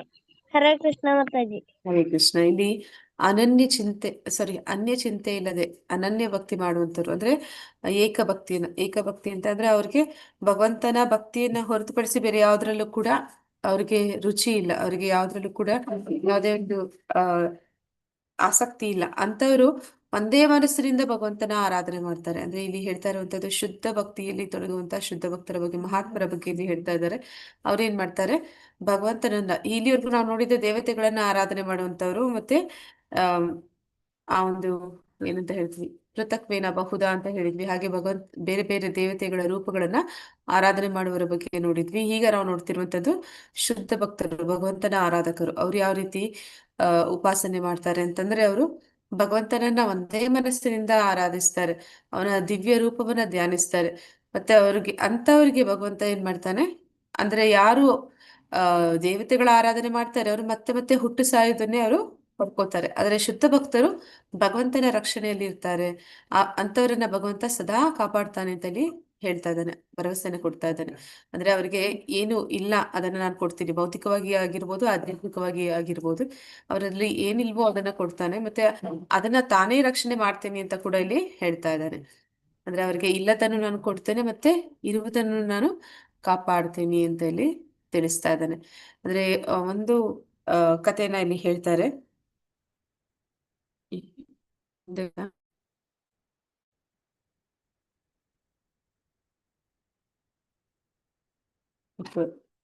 ಏನಂತ ಹೇಳ್ತಾರೆ ಅಂದ್ರೆ, ಒಂದು ಕಥೆ ಬರುತ್ತೆ ಇಲ್ಲಿ. ಅಂದ್ರೆ ಅರ್ಜುನಾಚಾರ್ಯ ಅಂತ ಕರೀತಾರೆ. ಅವರು ಭಗವಂತನ ಶುದ್ಧ ಭಕ್ತರಾಗಿರ್ತಾರೆ. ಅಂದ್ರೆ ಆ ಬ್ರಾಹ್ಮಣ ಏನ್ ಮಾಡ್ತಾ ಇರ್ತಾರೆ, ಈ ಒಂದು ಭಗವಂತನ ಶ್ಲೋಕಗಳು, ಭಗವದ್ಗೀತೆ ಶ್ಲೋಕಗಳಿಗೆ ವ್ಯಾಖ್ಯಾನಗಳನ್ನ ಬರೀತಾ ಇರ್ತಾರೆ. ಆ ವ್ಯಾಖ್ಯಾನವನ್ನು ಬರೆಯುವಾಗ ಅವರು ಒಂದು ಕಡೆ ಏನಂತ ಬರೀತಾರೆ, ಭಗವಂತನೇ ತನ್ನ ಒಂದು ಭಕ್ತರನ್ನ ಯೋಗಕ್ಷೇಮವನ್ನ ಅವನೇ ನೋಡ್ಕೋತಾನೆ ಅಂತ ಒಂದು ಶ್ಲೋಕಕ್ಕೆ ಅವ್ರೇನಂತ ಬರೀತಾರೆ, ಯಾಕೆ ಸ್ವತಃ ಭಗವಂತ ಬರ್ಬೇಕು ಅದನ್ನ ಮಾಡೋದಕ್ಕೆ, ಅವನ ಶಕ್ತಿಗಳು ಅವನ ಒಂದು ಸಂಕಲ್ಪ ಮಾತ್ರದಿಂದ ಮಾಡ್ತಾರೆ, ಮತ್ತೆ ಅದಕ್ಕಾಗಿ ಭಗವಂತ ಬರ್ಬೇಕು ಅಂತ ಏನಿಲ್ಲ ಅಂತ ಹೇಳಿ ಮೊದಲು ಭಗವಂತನೇ ನೋಡ್ಕೋತಾನೆ ಅಂತ ಹೇಳಿ ಬರೆದು, ಆ ಒಂದು ಪದವನ್ನ ಭಗವಂತನೇ ನೋಡ್ಕೋತಾನೆ ಅನ್ನೋ ಒಂದು ವಾಕ್ಯವನ್ನ ಅವರು ಏನ್ ಮಾಡ್ತಾರೆ, ಅದು ಕಟ್ ಮಾಡ್ತಾರೆ. ಅಂದ್ರೆ ಅದನ್ನ ಹೊಡೆದು ಮತ್ತೆ ಭಗವಂತನ ಪ್ರತಿನಿಧಿಗಳು ಆ ಒಂದು ಯೋಗಕ್ಷೇಮವನ್ನು ನೋಡ್ಕೋತಾರೆ ಅಂತ ಬರೀತಾರೆ. ಬರೆದು ಏನಾಗುತ್ತೆ, ಅವರು ಮತ್ತೆ ಸ್ನಾನಕ್ಕೆ ಹೋಗ್ತಾರೆ. ಆ ಸಂದರ್ಭದಲ್ಲಿ ಅಲ್ಲಿ ಮನೆಗೆ ಇಬ್ಬರು ಹುಡುಗರು ಬರ್ತಾರೆ. ಆ ಹುಡುಗರು ಏನ್ ಮಾಡ್ತಾರೆ, ಇವರು 3 ದಿವಸದಿಂದ ಉಪವಾಸ ಇರ್ತಾರೆ, ಅಂದ್ರೆ ಅವ್ರ ಮನೆಯಲ್ಲಿ ಆಹಾರ ಇರೋದಿಲ್ಲ. ಆ ಒಂದು ಸಂದರ್ಭದಲ್ಲಿ ಇಬ್ಬರು ಹುಡುಗರು, ಚಿಕ್ಕ ಚಿಕ್ಕ ಬಾಲಕರು ಬರ್ತಾರೆ. ಅಂದ್ರೆ ಅದು ಸ್ವತಃ ಕೃಷ್ಣ ಮತ್ತೆ ಬಲರಾಮ ಆಗಿರ್ತಾರೆ. ದೊಡ್ಡ ದೊಡ್ಡ ಬುಟ್ಟಿ ತುಂಬಾ ತಿಂಗಳಿಗಾಗುವಷ್ಟು ಎಲ್ಲ ದವಸ ಧಾನ್ಯಗಳನ್ನ ತುಂಬಿಸ್ಕೊಂಡು ಬಂದಿರ್ತಾರೆ. ಅವರ ಹೆಂಡತಿಗೆ ಅದನ್ನ ಒಪ್ಪಿಸ್ತಾರೆ. ಆ ಮಕ್ಕಳನ್ನ ನೋಡಿ ಆ ತಾಯಿ ಕೇಳ್ತಾಳೆ. ಅಂದ್ರೆ ಅವರ ಬೆನ್ನ ಮೇಲೆ ಒಂದು ಬರೆ ಎಳೆದ ಹಾಗೆ ಮಾರ್ಕ್ ಇರುತ್ತೆ, ಅದನ್ನ ನೋಡಿ ಕೇಳ್ತಾರೆ, ಯಾರು ನಿಮ್ಗೆ ಈ ರೀತಿ ಹೊಡೆದದ್ದು ಅಂತ. ಅದಕ್ಕೆ ಆ ಮಕ್ಕಳೇ ಹೇಳ್ತಾರೆ, ನಿಮ್ಮ ಒಂದು ಆ ಗಂಡನೇ ಈ ರೀತಿ ಮಾಡಿತು ಅಂತ ಹೇಳ್ತಾರೆ. ಆಗ ಅವ್ರಿಗೆ ತುಂಬಾ ಬೇಸರ ಆಗುತ್ತೆ. ಇಷ್ಟು ಚಿಕ್ಕ ಮಕ್ಕಳ ಕೈಯಲ್ಲಿ ಇಷ್ಟೊಂದು ಹೊರೆನ ಹೊರಿಸಿ ಮನೆಗೆ ಇಷ್ಟೆಲ್ಲ ಸಾಮಾನು ಕಳಿಸಿದ್ದಾರೆ, ಮತ್ತೆ ಅವರ ಬೆನ್ನ ಮೇಲೆ ಈ ರೀತಿ ಜೋರಾಗಿ ಹೊಡೆತ ಕೊಟ್ಟಿದ್ದಾರೆ ಅಂತ ಹೇಳಿ ಅವ್ರಿಗೆ ಬೇಜಾರಾಗುತ್ತೆ. ಆಮೇಲೆ ಆ ಮಕ್ಕಳು ಅದನ್ನು ಕೊಟ್ಟು ಹೊರಟೋಗ್ತಾರೆ. ನಂತರ ಅರ್ಜುನಾಚಾರ್ಯರ ಮನೆಗೆ ಬಂದಾಗ ಅವ್ರ ಹೆಂಡತಿ ಹೇಳ್ತಾರೆ, ಯಾಕೆ ಈ ರೀತಿ ಮಾಡಿದ್ರಿ, ಅಷ್ಟು ಚಿಕ್ಕ ಮಕ್ಕಳಿಗೆ ಯಾಕೆ ಇಷ್ಟು ದೊಡ್ಡ ದೊಡ್ಡ ಆ ಅಂದ್ರೆ ಬುಟ್ಟಿಸ ತುಂಬಾ ವಸ್ತುಗಳನ್ನ ಕೊಟ್ಟು ಕಳಿಸಿದ್ರೆ, ಮತ್ತೆ ಅವ್ರಿಗೆ ಯಾಕೆ ಹೊಡೆದ್ರಿ ಅಂತ ಪ್ರಶ್ನೆ ಮಾಡ್ತಾರೆ. ಅರ್ಜುನಾಚಾರ್ಯರಿಗೆ ಆಶ್ಚರ್ಯ ಆಗುತ್ತೆ. ಅವ್ರು ಕೇಳ್ತಾರೆ, ನಾನು ಯಾರನ್ನೂ ಆ ರೀತಿ ಕಳಿಸ್ಲಿಲ್ಲ ಅಲ್ಲ, ಮತ್ತೆ ಅವ್ರು ಹೇಗಿದ್ರು ನೋಡಕ್ಕೆ ಅಂತ ಕೇಳ್ತಾರೆ. ಆಗ ಅವರ ಹೆಂಡತಿ ವರ್ಣಿಸ್ತಾರೆ ಆ ಇಬ್ರು ಮಕ್ಕಳನ್ನ ಯಾವ ರೀತಿ ಕಂಡ್ರು ಅಂತ. ಆಗ ಅರ್ಜುನಾಚಾರ್ಯರಿಗೆ ಗೊತ್ತಾಗುತ್ತೆ, ಸ್ವತಃ ಕೃಷ್ಣ ಬಲರಾಮರೇ ಅಲ್ಲಿಗೆ ಬಂದಿದ್ದಾರೆ ಅಂತ. ಮತ್ತೆ ಅವರು ಆ ಒಂದು ಶ್ಲೋಕ ಅವ್ರಿಗೆ ನೆನಪಾಗತ್ತೆ. ಹೋಗಿ ನೋಡ್ತಾರೆ, ಅಲ್ಲಿ ಅವರು ಏನ್ ಬರ್ದಿರ್ತಾರೆ, ಆದ್ರೆ ಆ ಭಗವಂತ ಸ್ವತಃ ಬರ್ಬೇಕಾಗಿಲ್ಲ ಅಂತ. ಆ ಒಂದು ವಿಚಾರ ಅವ್ರಿಗೆ ಗೊತ್ತಾಗುತ್ತೆ, ಇಲ್ಲ ಸ್ವತಃ ಭಗವಂತ ನೇರವಾಗಿ ಬಂದು ಅವನ ಭಕ್ತರ ರಕ್ಷಣೆಯನ್ನ ಮಾಡ್ತಾನೆ ಅಂತ ಅದನ್ನಲ್ಲಿ ಹೇಳ್ತಾರೆ. ಅಂದ್ರೆ ಯಾರು ಶುದ್ಧ ಭಕ್ತರಿರ್ತಾರೆ ಅವರ ಒಂದು ಯೋಗಕ್ಷೇಮವನ್ನ ಸ್ವತಃ ಭಗವಂತನೇ ನೋಡ್ಕೋತಾನೆ. ಹರೇ ಕೃಷ್ಣ. येऽप्यन्य देवता भक्ता यजन्ते श्रद्धयान्विताः तेऽपि मामेव कौन्तेय ಯಜನ್ಯ ವಿಧಿಪೂರ್ವಕಂ. ಅನುವಾದ: ಕುಂತಿಯ ಮಗನಾದ ಅರ್ಜುನನೇ, ಓದಿ ಪ್ರಭು. ಅನುವಾದ: ಕುಂತಿಯ ಮಗನಾದ ಅರ್ಜುನನೇ, ಇತರ ದೇವತೆಗಳ ಭಕ್ತರಾಗಿ ಶ್ರದ್ಧೆಯಿಂದ ಅವರನ್ನು ಪೂಜಿಸುವವರು ನನ್ನನ್ನೇ ಪೂಜಿಸುತ್ತಾರೆ, ಆದರೆ ಅದನ್ನು ತಪ್ಪು ರೀತಿಯಲ್ಲಿ ಮಾಡುತ್ತಾರೆ. ಹರೇ ಕೃಷ್ಣ ಮಾತಾಜಿ. ಹರೇ ಕೃಷ್ಣ. ಇಲ್ಲಿ ಅಂತ ಹೇಳ್ತಾ ಇದಾರೆ, ಯಾರು ಭಗವಂತನ ಭಕ್ತಿ ಮಾಡ್ದಿರ ದೇವತೆಗಳನ್ನ ಭಕ್ತಿ ಮಾಡ್ತಾರೆ, ಅಂದ್ರೆ ದೇವತೆಗಳಲ್ಲಿ ಶ್ರದ್ಧೆ ಇಟ್ಕೋತಾರೆ, ಅಂತವರು ಇಲ್ಲಿ ನಾವು ನೋಡ್ತೀವಿ ದೇವತೆಗಳು ಕೂಡ ಜೀವಾತ್ಮನೆ, ಅಂದ್ರೆ ಅವರು ಕೂಡ ಭಗವಂತನ ವಿಭಿನ್ನಾಂಶವೇ. ಆದ್ರೆ ಅವರು ಭಗವಂತನ ದೇವತೆಗಳು ಅಂದ್ರೆ ಏನು ಅಂದ್ರೆ ಭಗವಂತ ಶಾಸ್ತ್ರದಲ್ಲಿ ಏನನ್ನ ಹೇಳಿದ್ದಾನೆ ಅದನ್ನ ಸರಿಯಾದ ರೀತಿಯಲ್ಲಿ ಫಾಲೋ ಮಾಡುವಂಥವ್ರು ಅವರೇ ದೇವತೆಗಳು. ಅವರ ಒಂದು ಏನಂತ ಹೇಳ್ತಾರೆ, ಅವರ ಒಂದು ಯೋಗ್ಯತೆಗೆ ಅನುಗುಣವಾಗಿ ಅವರಿಗೆ ಆ ಒಂದು ಸ್ಥಾನ ಭಗವಂತ ನೀಡಿರ್ತಾನೆ. ಆದ್ರೆ ಅಂತಹ ದೇವತೆಗಳ ಭಕ್ತರಾಗಿ ಯಾರಿದ್ದಾರೆ ಅಂತವರು ದೇವತೆಗಳ ಮೇಲೆ ಶ್ರದ್ಧೆನ ಇರಿಸಿದಾಗ ಕೂಡ ಅವರ ಹೃದಯದಲ್ಲಿರುವಂತಹ ಪರಮಾತ್ಮ ಅವರಿಗೆ ಆ ಒಂದು ವಿಷಯವನ್ನ ತಿಳಿಸ್ತಾನೆ. ಅಂದ್ರೆ ದೇವತೆಗಳು ಯಾರಿದ್ದಾರೆ ಅವರ ಭಕ್ತರ ಬಗ್ಗೆ ಅವ್ರಿಗೂ ಕೂಡ ತಿಳಿದಿರುವುದಿಲ್ಲ, ಆದ್ರೆ ಆ ವಿಚಾರವನ್ನ ಕೂಡ ಪರಮಾತ್ಮನೇ ಆ ದೇವತೆಗಳಿಗೆ ಮುಟ್ಟುವಂತೆ ಮಾಡ್ತಾನೆ.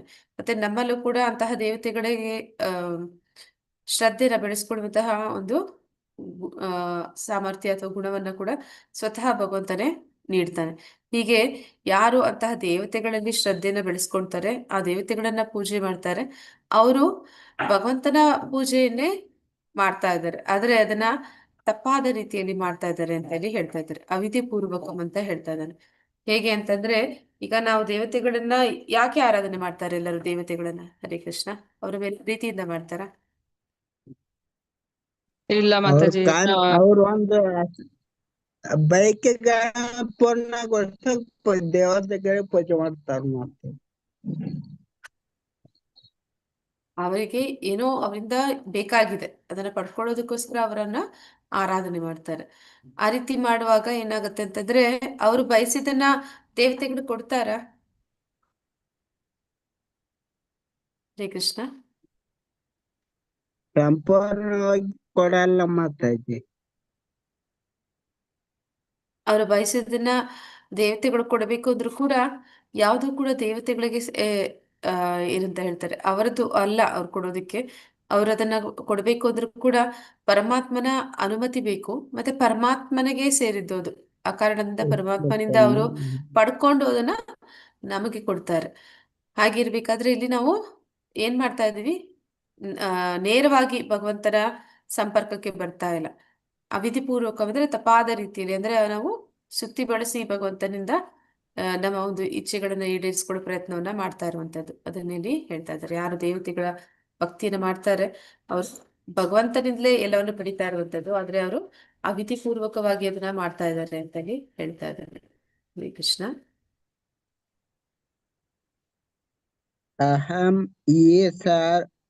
ಅಹಂ ಹಿ ಸರ್ವ ಯಜ್ಞಾನಾಂ ಭೋಕ್ತಾ ಚ ಪ್ರಭುರೇವ ಚ ನತು ಮಾಮಭಿ ಜಾನಂತಿ ತತ್ವೇ ನಾತಶ್ಚವಂತಿತೆ. ಅನುವಾದ: ನಾನೊಬ್ಬನೇ ಎಲ್ಲ ಯಜ್ಞಗಳ ಭೋಕ್ತಾರನು ಮತ್ತು ಯಜಮಾನನು, ಆದುದರಿಂದ ನನ್ನ ನಿಜವಾದ ದಿವ್ಯ ಸ್ವಭಾವವನ್ನು ಗುರುತಿಸದವರು ಪತನ ಹೊಂದುತ್ತಾರೆ. ಹರೇ ಕೃಷ್ಣ ಮಾತಾಜಿ. ಹರೇ ಕೃಷ್ಣ. ಇಲ್ಲಿ ಏನಂತ ಹೇಳ್ತಾ ಇದ್ದಾರೆ ಅಂದ್ರೆ, ನಾವು ಯಾವುದೇ ಯಜ್ಞವನ್ನ ಮಾಡಿದಾಗ ಕೂಡ ಆ ಒಂದು ಯಜ್ಞದ ಏನು ಹವಿಸ್ಸನ್ನ ಅರ್ಪಿಸ್ತಾ ಇದ್ದಾರೆ ಅದನ್ನ ಸ್ವೀಕಾರ ಮಾಡುವಂತವನು ಆ ಯಜ್ಞ ಪುರುಷ. ಇಲ್ಲಿ ಯಜ್ಞ ಪುರುಷ ಅಂದ್ರೆ ಯಾರು? ಹರೇ ಕೃಷ್ಣ. ಪರಮ ಪುರುಷ ಕೃಷ್ಣ ಮಾತಾಜಿ. ಭಗವಂತನೇ ಯಜ್ಞ ಪುರುಷ. ಯಾವುದೇ ಯಜ್ಞವನ್ನ ಮಾಡಿದಾಗ್ಲೂ ಕೂಡ ಅದನ್ನ ನಿಜವಾದ ಬ್ರಾಹ್ಮಣರು ಯಜ್ಞ ಪುರುಷ ಅಂತ ಹೇಳಿ ಕೃಷ್ಣನಿಗೆ ಅರ್ಪಣೆ ಮಾಡ್ತಾರೆ. ಹಾಗೆ ಎಲ್ಲವನ್ನು ಕೂಡ ಭೋಗಿಸುವಂತವನು, ಎಲ್ಲದರ ಒಡೆಯ. ಅಂದ್ರೆ ನಾ ಆಗ್ಲೇ ಹೇಳಿದಾಗೆ ದೇವತೆಗಳು ಈಡೇರಿಸ್ಬೇಕು ಅಂತಂದ್ರೆ ನಮ್ಗೆ ಅವ್ರು ಏನು ವರಗಳನ್ನ ಪೂರೈಸ್ತಾರೆ ಅದು ಸ್ವತಃ ಅವರು ನೇರವಾಗಿ ಕೊಡೋದಕ್ಕೆ ಸಾಧ್ಯ ಇಲ್ಲ. ಯಾಕಂದ್ರೆ ನಿಜವಾದ ಯಜಮಾನ ಅದಕ್ಕೆ ಭಗವಂತ. ಹಾಗೆ ಭಗವಂತನೇ ಎಲ್ಲದಕ್ಕೂ ಕೂಡ ಯಜಮಾನನಾಗಿದ್ದಾನೆ. ಅವನಿಂದಲೇ ಅವರು ಅದನ್ನ ಪಡ್ಕೊಂಡು ನಮ್ಗೆ ಕೊಡ್ಬೇಕಾಗತ್ತೆ. ಹಾಗೆ ಎಲ್ಲವೂ ಕೂಡ ಭಗವಂತನಿಗೆ ಸೇರಿದ್ರು. ಎಲ್ಲದರ ಒಡೆಯ ಕೂಡ ಭಗವಂತನೇ ಆಗಿದ್ದಾನೆ. ಆದ್ರಿಂದ ಯಾರು ಈ ಒಂದು ವಿಷಯವನ್ನ ತಿಳಿದಿಲ್ಲ ಅಂತವರು ಪತನ ಹೊಂದುತ್ತಾರೆ. ಪತನ ಹೊಂದುತ್ತಾರೆ ಅಂದ್ರೆ ಏನಾಗುತ್ತೆ? ದೇವತೆಗಳನ್ನೇ ಆರಾಧನೆ ಮಾಡ್ತಾರೆ. ದೇವತೆಗಳನ್ನೇ ಆರಾಧನೆ ಮಾಡೋದ್ರಿಂದ ಏನಾಗುತ್ತೆ? ಸ್ವರ್ಗ ಸುಖಗಳನ್ನ ಅನುಭವಿಸಿದ್ರು ಕೂಡ ಮತ್ತೆ ಈ ಒಂದು ಜನ್ಮ ಮೃತ್ಯು ಜರಾವ್ಯಾಧಿ, ಈ ಒಂದು ಹುಟ್ಟು ಸಾವಿನ ಚಕ್ರದಲ್ಲಿ ಮತ್ತೆ ಮತ್ತೆ ಅವರು ಬೀಳ್ತಾನೆ ಇರ್ತಾರೆ. ಅದನ್ನ ಇಲ್ಲಿ ಪತನ ಅಂತ ಇಲ್ಲಿ ಕರೀತಾ ಇದ್ದಾರೆ. ಹರೇ ಕೃಷ್ಣ. ಲೋಕೈದು ಯಾಂತಿ ದೇವವೃತ ದೇವಾನ್ ಪಿತॄನ್ ಯಾಂತಿ ಪಿತೃವೃತ ಭೂತಾನಿ ಯಾಂತಿ ಭೂತೇಜ ಯಾಂತಿ ಮಧ್ಯಜಿನೋಪಿ ಮಾಂ. ಅನುವಾದ: ದೇವತೆಗಳನ್ನು ಪೂಜಿಸುವವರು ದೇವತೆಗಳ ಮಧ್ಯೆ ಹುಟ್ಟುವರು, ಪಿತೃಗಳನ್ನು ಪೂಜಿಸುವವರು ಪಿತೃಗಳ ಬಳಿಗೆ ಹೋಗುತ್ತಾರೆ, ಭೂತಗಳನ್ನು ಪೂಜಿಸುವವರು ಭೂತಗಳ ಮಧ್ಯೆ ಹುಟ್ಟುವರು, ನನ್ನನ್ನು ಪೂಜಿಸುವವರು ನನ್ನೊಡನೆ ಇರುವರು. ಹರೇ ಕೃಷ್ಣ ಮಾತಾಜಿ. ಹರೇ ಕೃಷ್ಣ. ಇಲ್ಲಿ ಏನಂತ ಹೇಳ್ತಾ ಇದ್ದಾರೆ ಅಂದ್ರೆ, ಯಾರು ಯಾವ ಒಂದು ದೇವತೆಗೆ ಅಥವಾ ಪಿತೃಗಳಿಗೆ ಅಥವಾ ಭೂತಗಳಿಗೆ ಯಾರ ಒಂದು ಆರಾಧನೆಯನ್ನ ಮಾಡ್ತಾರೆ, ನಾವು ಈ ಒಂದು 17ನೇ ಅಧ್ಯಾಯದಲ್ಲಿ ನೋಡ್ತೀವಿ.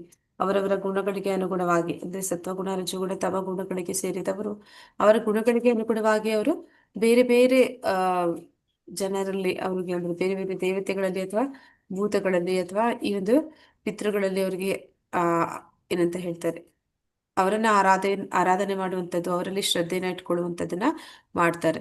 ಆ ರೀತಿ ಮಾಡೋದ್ರಿಂದ ಏನಾಗುತ್ತೆ? ದೇವತೆಗಳನ್ನ ಪೂಜಿಸಿದ್ರೆ ನಾವು ಸ್ವರ್ಗ ಲೋಕಗಳಿಗೆ ಹೋಗ್ಬೋದು. ಅಂದ್ರೆ ದೇವತೆಗಳಿರುವಂತಹ ಲೋಕಗಳಲ್ಲಿ ನಾವು ಜನ್ಮವನ್ನು ಪಡೆಯುವಂಥದ್ದು. ಅದೇ ರೀತಿ ಪಿತೃಗಳ ಆರಾಧನೆ ಯಾರು ಮಾಡ್ತಾರೆ ಅವರು ಪಿತೃಗಳ ಲೋಕಕ್ಕೆ ಹೋಗ್ತಾರೆ. ಭೂತ ಪ್ರೇತಗಳನ್ನ ಆರಾಧನೆ ಮಾಡಿದ್ರೆ ಭೂತ ಪ್ರೇತಗಳ ಮಧ್ಯೆ ಹುಟ್ಟುವಂತೆ ಆಗುತ್ತೆ.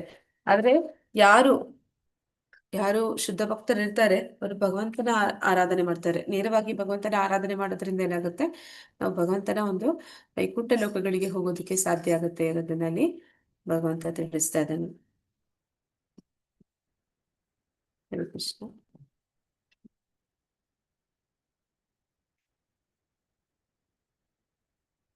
ಹರೇ ಕೃಷ್ಣ ಮಾತಾಜಿ. ಪತ್ರಂ ಪುಷ್ಪಂ ಫಲಂ ತೋಯಂ ಯೋ ಮೇ ಭಕ್ತ್ಯಾ ಪ್ರಯಚ್ಛತಿ ತದಹಂ ಭಕ್ತ್ಯಂ ಉಪಾಹೃತಂ ಅಶ್ನಾಮಿ ಪ್ರಯತಾತ್ಮನಃ. ಅನುವಾದ ಪ್ರಭುಪಾದರಿಗೆ ಜಯವಾಗಲಿ. ಯಾರಾದರೂ ನನಗೆ ಪ್ರೀತಿ ಮತ್ತು ಭಕ್ತಿಗಳಿಂದ ಒಂದು ಹೂವು, ಒಂದು ಹಣ್ಣು ಅಥವಾ ಒಂದಿಷ್ಟು ನೀರನ್ನು ಅರ್ಪಿಸಿದರೆ ನಾನು ಅದನ್ನು ಸ್ವೀಕರಿಸುತ್ತೇನೆ. ಅಂದ್ರೆ ಇಲ್ಲಿ ಭಗವಂತ ಏನಂತ ಹೇಳ್ತಾ ಇದ್ದಾನೆ? ಯಾರಾದ್ರೂ ಭಗವಂತನಿಗೆ ಅಂದ್ರೆ ಯಾರು ಬೇಕಾದ್ರೂ ಇದನ್ನ ಮಾಡ್ಬೋದು ಅಂತ ನಾವು ನೋಡಿದ್ವಿ. ಅಂದ್ರೆ ಭಗವಂತ ವೈಭವೀಕರಿಸಿದಾಗ ಹೇಳ್ತಾ ಇದ್ದ ಅಲ್ಲಿ ಈ ಒಂದು ಭಕ್ತಿ ಎನ್ನುವಂಥದ್ದು ಸುಸುಖಂ, ಅಂದ್ರೆ ಯಾರು ಬೇಕಾದ್ರೂ ಆಚರಣೆ ಮಾಡೋದಕ್ಕೆ ಸಾಧ್ಯ ಅಂತ. ಅಂದ್ರೆ ಇಂತಹ ಕಡು ಬಡವನೇ ಆದ್ರೂ ಕೂಡ ಒಂದು ತುಳಸಿ ದಳವನ್ನ ಅಥವಾ ನೀರನ್ನ ಅಥವಾ ಹಣ್ಣನ್ನ ಹೂವನ್ನ ಭಗವಂತನಿಗೆ ಅರ್ಪಿಸೋದಕ್ಕೆ ಸಾಧ್ಯ ಇದೆ ಅಂತ. ಆದ್ರೆ ಆಗಂದ ಮಾತ್ರಕ್ಕೆ ನಮ್ಗೆ ಭಗವಂತನಿಗೆ ಹೆಚ್ಚು ಭೋಗವನ್ನು ನೀಡುವ ಸಾಮರ್ಥ್ಯ ಇದ್ರೂ ಕೂಡ ನಾವು ಇಷ್ಟೇ ಮಾಡ್ಬೇಕು ಅಂತ ಹೇಳ್ತಿರುವಂತದ್ದಲ್ಲ. ಆದ್ರೆ ಅಷ್ಟನ್ನು ಕೊಟ್ಟರು ಕೂಡ ಭಗವಂತ ಸ್ವೀಕಾರ ಮಾಡ್ತಾನೆ. ಆದ್ರೆ ಯಾವ ಒಂದು ರೀತಿಯಲ್ಲಿ ಯಾವ ಭಾವದಿಂದ ನಾವು ಅರ್ಪಿಸ್ತೀವಿ ಎನ್ನುವಂಥದ್ದು ಮುಖ್ಯ ಆಗುತ್ತೆ. ಅಂದ್ರೆ ಭಾವಗ್ರಹಿ ಜನಾರ್ದನ ಭಗವಂತನಿಗೆ ನಾವು ಪ್ರೀತಿಯಿಂದ ಭಕ್ತಿಯಿಂದ ಕೊಟ್ಟಾಗ ಅವನು ಅದನ್ನ ಸ್ವೀಕರಿಸ್ತಾನೆ ಅಂತ ಹೇಳಿ ತಿಳಿಸ್ತಾ ಇದ್ದಾನೆ. ಅಂದ್ರೆ ಭಕ್ತಿಯನ್ನ ಹೇಗೆ ಮಾಡುವಂಥದ್ದು ಅನ್ನೋದನ್ನ ಇಲ್ಲಿ ತಿಳಿಸಿದ್ದಾರೆ ಮೊದಲನೇದಾಗಿ. ಹರೇ ಕೃಷ್ಣ. ಹರೇ ಕೃಷ್ಣ ಮಾತಾಜಿ. ಯತ್ ಕರೋಷಿ ಯದಶ್ನಾಸಿ ಯಜ್ಜುಹೋಷಿ ಯದಾಸಿ ಯತ್ ತಪಸ್ಸಿಸಿ ಕೌಂತೆಯ ತತ್ ಕುರುಷ್ವ ಮದರ್ಪಣಂ. ಅನುವಾದ: ಮಗನಾದ ಮಾತಾಜಿ. ಓದಿ ಪ್ರಭುಜಿ. ಅನುವಾದ ಕುಂತಿಯ ಮಗನಾದ ಅರ್ಜುನನೇ, ನೀನು ಏನನ್ನೇ ಮಾಡು, ಏನನ್ನೇ ಭುಂಜಿಸು, ಏನನ್ನೇ ಅರ್ಪಿಸು ಅಥವಾ ಕೊಟ್ಟು ಬಿಡು, ಮತ್ತು ಯಾವುದೇ ತಪಸ್ಸನ್ನು ಮಾಡು, ಅದನ್ನು ಕಾಣಿಕೆಯಾಗಿ ನನಗೆ ಅರ್ಪಿಸು. ಹರೇ ಕೃಷ್ಣ ಮಾತಾಜಿ. ಹರೇ ಕೃಷ್ಣ. ಇಲ್ಲಿ ಭಗವಂತನ ಭಕ್ತಿಯನ್ನ ನಾವು ಹೇಗೆ ಮಾಡೋದು ಅನ್ನೋದನ್ನಲ್ಲಿ ತಿಳಿಸ್ತಾ ಇದ್ದಾರೆ. ಅಂದ್ರೆ ಹಿಂದಿನ ಶ್ಲೋಕದಲ್ಲಿ ನಾವು ನೋಡಿದ್ವಿ, ಭಗವಂತನ ಭಕ್ತಿಯನ್ನು ಮಾಡುವಂಥದ್ದು ಎಷ್ಟು ಸುಲಭ ಅಂತಂದ್ರೆ, ಯಾರು ಬೇಕಾದ್ರೂ ಭಾವಗ್ರಹಿ ಜನಾರ್ದನನಿಗೆ ಪ್ರೀತಿ ಮತ್ತೆ ಭಕ್ತಿಯಿಂದ ಏನನ್ನೇ ಅರ್ಪಿಸಿದ್ರು ಭಗವಂತ, ಅಂದ್ರೆ ಏನನ್ನೇ ಅಂತಂದ್ರೆ ಅಲ್ಲಿ ಮಾಂಸಾಹಾರವನ್ನ ಹೇಳಿಲ್ಲ, ನೇರವಾಗಿ ಭಗವಂತ ಹೇಳಿರುವಂಥದ್ದು ಒಂದು ಪತ್ರ ಪುಷ್ಪಂ ಫಲಂ ತೋಯಂ, ಅಂದ್ರೆ ಒಂದು ನೀರನ್ನ ಅಥವಾ ಒಂದು ತುಳಸಿಯ ದಳವನ್ನ, ಹಣ್ಣನ್ನ, ಹೂವನ್ನ ಅರ್ಪಿಸಿದ್ರೆ ಆ ಭಗವಂತ ಅದನ್ನ ಸ್ವೀಕಾರ ಮಾಡ್ತಾನಂತ. ಆದ್ರೆ ಅದನ್ನ ಮಾಡುವ ಇದರಲ್ಲಿ ಇನ್ನೊಂದು ವಿಚಾರವನ್ನಲ್ಲಿ ಭಗವಂತ ಹೇಳ್ತಾ ಇದ್ದಾನೆ, ನಾವು ಏನನ್ನೇ ಪ್ರತಿದಿನ ಆಹಾರವಾಗಿ ಸೇವನೆ ಮಾಡಿದ್ರು ಕೂಡ ಅದನ್ನ ನಾವು ಭಗವಂತನಿಗೆ ಅರ್ಪಿಸಿ ಸ್ವೀಕಾರ ಮಾಡ್ಬೇಕು. ಭಗವಂತನ ನೈವೇದ್ಯ ಪ್ರಸಾದವನ್ನೇ ನಾವು ಸ್ವೀಕರಿಸಬೇಕು ಅನ್ನೋದನ್ನಲ್ಲಿ ಹೇಳ್ತಾ ಇದ್ದಾರೆ. ಏನನ್ನೇ ಮಾಡಿದ್ರು ಕೂಡ, ಅಂದ್ರೆ ಯಾವುದೇ ತಪಸ್ಸಿರ್ಬೋದು, ಯಾವುದೇ ಒಂದು ಯಾಗ ಯಜ್ಞ ಅಥವಾ ಯಾವುದೇ ವ್ರತವನ್ನ ಮಾಡಿದ್ರು ಕೂಡ ಅದನ್ನು ಕೂಡ ನಾವು ಭಗವಂತನಿಗೆ ಅರ್ಪಿಸಬೇಕು ಅನ್ನೋದನ್ನಲ್ಲಿ ಹೇಳ್ತಾ ಇದ್ದಾನೆ. ಅಂದ್ರೆ ಒಂದು 17ನೇ ಅಧ್ಯಾಯದಲ್ಲಿ ಕೂಡ ನಾವಿದನ್ನ ನೋಡ್ತೀವಲ್ಲ, ಆದ್ರೆ ಹರಿ ಓಂ ತತ್ಸತ್ ಅಂತ ಅಥವಾ ಓಂ ಓಂ ತತ್ಸತ್ ಅಂತ, ಅಂದ್ರೆ ಎಲ್ಲವನ್ನು ಕೂಡ ಭಗವಂತನಿಗೆ ಕೃಷ್ಣಾರ್ಪಣ ಮಸ್ತು ಅಂತ ಹೇಳಿ ಪ್ರತಿಯೊಂದನ್ನು ಕೂಡ ಭಗವಂತನಿಗೆ ಕಾಣಿಕೆಯಾಗಿ ನೀಡು ಅಂತ ಹೇಳಿ ಹೇಳ್ತಾ ಇದ್ದಾನೆ. ಯಾಕೆ ಆ ರೀತಿ ಕಾಣಿಕೆಯಾಗಿ ನಾವು ಭಗವಂತನಿಗೆ ನೀಡಬೇಕು? ಹರೇ ಕೃಷ್ಣ.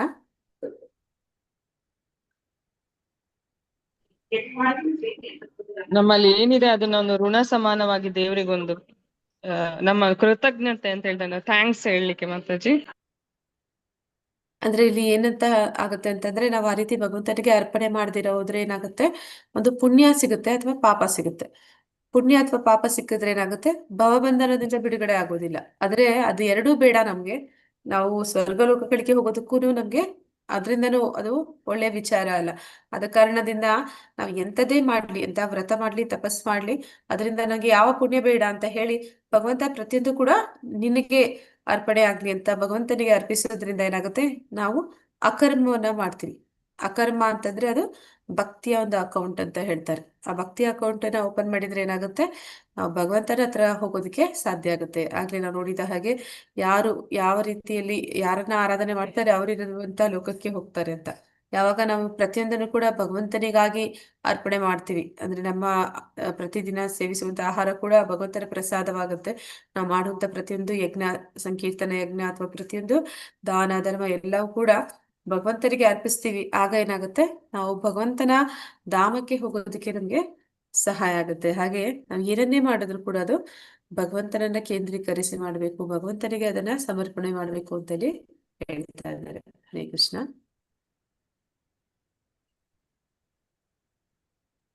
हरे कृष्ण माताजी। शुभाशुभफलैरेवं मोक्ष्यसे कर्मबन्धनैः सन्न्यासयोगयुक्तात्मा विमुक्तो मामुपैष्यसि। हरे कृष्ण। ಅನುವಾದ: ಈ ರೀತಿಯಲ್ಲಿ ನೀನು ಕರ್ಮ ಬಂಧನದಿಂದ ಮತ್ತು ಅದರ ಶುಭಾಶುಭ ಫಲಗಳಿಂದ ಬಿಡುಗಡೆ ಹೊಂದುತ್ತೀಯೇ. ಈ ತ್ಯಾಗ ತತ್ವದಿಂದ ನಿನ್ನ ಮನಸ್ಸು ನನ್ನಲ್ಲಿ ನೆಲೆಸಿ ನೀನು ಮುಕ್ತನಾಗುತ್ತೀಯೇ ಮತ್ತು ನನ್ನ ಬಳಿಗೆ ಬರುತ್ತೀಯೇ. ಹರೇ ಕೃಷ್ಣ ಮಾತಾಜಿ. ಹರೇ ಕೃಷ್ಣ. ಈಗ ನಾ ಆಗ್ಲೇ ಹೇಳಿದ ಹಾಗೆ ಭಗವಂತನಿಗೆ ಅರ್ಪಣೆ ಮಾಡೋದ್ರಿಂದ ಏನಾಗುತ್ತೆ, ಆ ಒಂದು ಕಾರ್ಯದಿಂದ ನಾವು ಕರ್ಮ ಬಂಧನದಿಂದ ಬಿಡುಗಡೆ ಹೊಂದ್ತೀವಿ.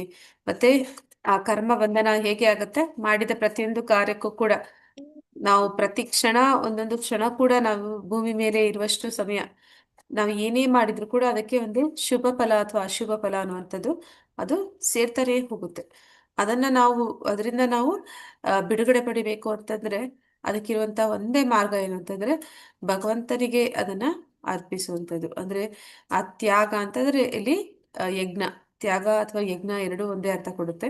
ಆ ಒಂದು ಯಜ್ಞವನ್ನ ಭಗವಂತನಿಗಾಗಿ ಮಾಡಿದಾಗ, ಅಂದ್ರೆ ಎಲ್ಲವನ್ನೂ ಕೂಡ ಭಗವಂತನಿಗಾಗಿ ತ್ಯಾಗ ಮಾಡಿದಾಗ, ಮಾಡಿದ ಪ್ರತಿಯೊಂದನ್ನು ಕೂಡ ಭಗವಂತನಿಗೆ ಅರ್ಪಣೆ ಮಾಡಿದಾಗ ಏನಾಗುತ್ತೆ, ನಾವು ಈ ಭೌತಿಕ ಭವಬಂಧನದಿಂದ ಮುಕ್ತಿಯನ್ನ ಸಾಧಿಸ್ತೀವಿ.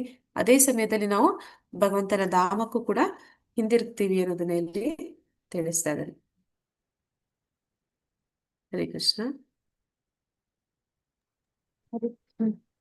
सम्मां सर्वभूतेषु न मे द्वेष्योऽस्ति न प्रियः ये भजन्ति तु मां भक्त्या मयि ते तेषु चाप्यहम्। ಅನುವಾದ. ಅನುವಾದ ನನಗೆ ನನಗೆ ಹೇಳಿ. ಯಾರ ನ- ನ- ಅನುವಾದ ನನಗೆ ಯಾರ ವಿಷಯದಲ್ಲಿಯೂ ಅಸೂಯೆ ಇಲ್ಲ. ನಾನು ಯಾರ ಪರವಾಗಿಯೂ ಪಕ್ಷಪಾತ ಮಾಡುವುದಿಲ್ಲ. ನಾನು ಎಲ್ಲರ ವಿಷಯದಲ್ಲಿಯೂ ಸಮಾನನಾಗಿರುತ್ತೇನೆ. ಆದರೆ ಯಾವತ್ತಾನು ನನ್ನ ಭಕ್ತಿ ಸೇವೆಯನ್ನು ಮಾಡುವನೋ ಆತನು ನನ್ನ ಸ್ನೇಹಿತನು. ನನ್ನಲ್ಲಿದ್ದಾನೆ ಮತ್ತು ನಾನು ಅವನಿಗೆ ಸ್ನೇಹಿತ. ಹರೇ ಕೃಷ್ಣ ಮಾತಾಜಿ. ಹರೇ ಕೃಷ್ಣ. ಇಲ್ಲಿ ಭಗವಂತ ಹೇಳ್ತಾ ಇದ್ದಾನೆ, ಭಗವಂತನಿಗೆ ಯಾರ ಮೇಲೆ ಕೂಡ ದ್ವೇಷ ಅನ್ನುವಂಥದ್ದಿಲ್ಲ, ಮತ್ತೆ ಅವನು ಯಾರಲ್ಲೂ ಕೂಡ ಯಾವುದೇ ರೀತಿ ಪಕ್ಷಪಾತ ಮಾಡೋದಿಲ್ಲ ಅಂತ.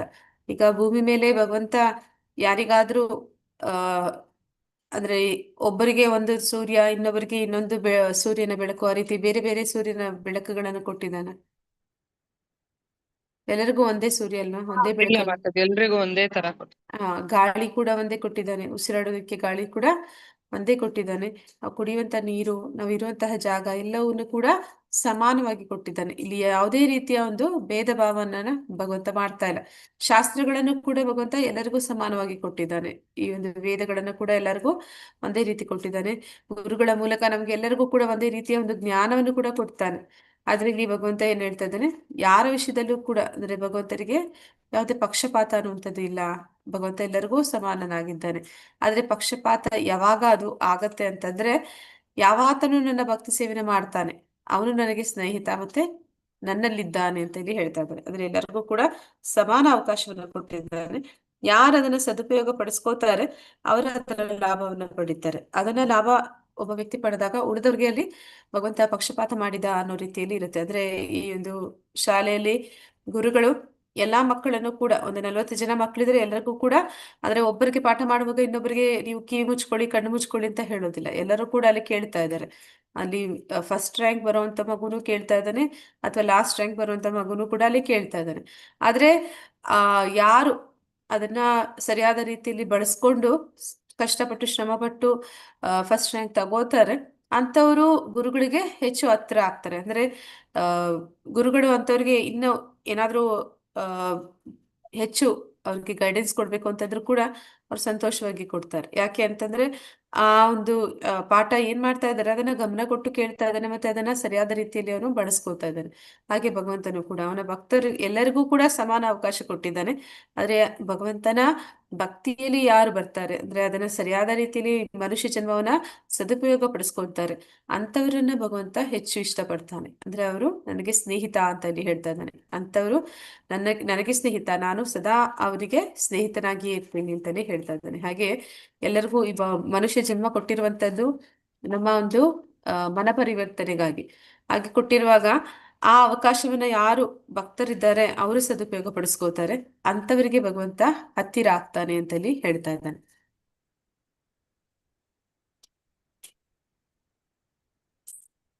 ಹರೇ ಕೃಷ್ಣ. ಹರೇ ಕೃಷ್ಣ ಮಾತಾಜಿ. अपि चेत्सु दुराचारो भजते मामनन्यभाक् साधुरेव समन्तव्य सम्यग् व्यवसितो हि सः. ಹರೇ ಕೃಷ್ಣ.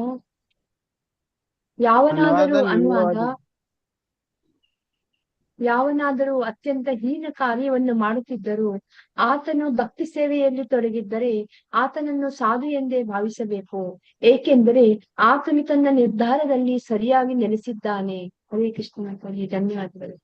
ಹರೇ ಕೃಷ್ಣ ಮಾತಾಜಿ. ಇಲ್ಲಿ ಭಗವಂತ ಏನಂತ ಹೇಳ್ತಾ ಇದ್ದಾನೆ, ವ್ಯಕ್ತಿ ಅಂದ್ರೆ ಎಲ್ಲರೂ ಕೂಡ ಈ ಭೂಮಿಯಲ್ಲಿ ಬಂದಿರುವಂತರ ಅಷ್ಟು ಜನ ಬದ್ಧಾತ್ಮರೇ. ಅಂದ್ರೆ ನಾವೆಲ್ಲರೂ ತಪ್ಪು ಮಾಡಿದ್ದಕ್ಕಾಗಿಯೇ ಈ ಕಾರಾಗೃಹಕ್ಕೆ ಬಂದಿದ್ದೀವಿ. ಹಾಗೆ ಇಲ್ಲಿ ಯಾರು ಕೂಡ ತನ್ನನ್ನ ನಾನು ತುಂಬಾ ಪರಿಶುದ್ಧ ಅಂತ ಹೇಳಲಿಕ್ಕೆ ಸಾಧ್ಯ ಇಲ್ಲ. ಪರಿಶುದ್ಧವಾದ ಆತ್ಮ ನಾವಾಗಿದ್ರೆ ನಾವು ಈ ಭೌತಿಕ ಜಗತ್ತಿಗೆ ಬರ್ತಾ ಇರ್ಲಿಲ್ಲ, ನಾವು ಆಧ್ಯಾತ್ಮಿಕ ಜಗತ್ತಿನಲ್ಲಿ ಇರ್ತಾ ಇದ್ವಿ.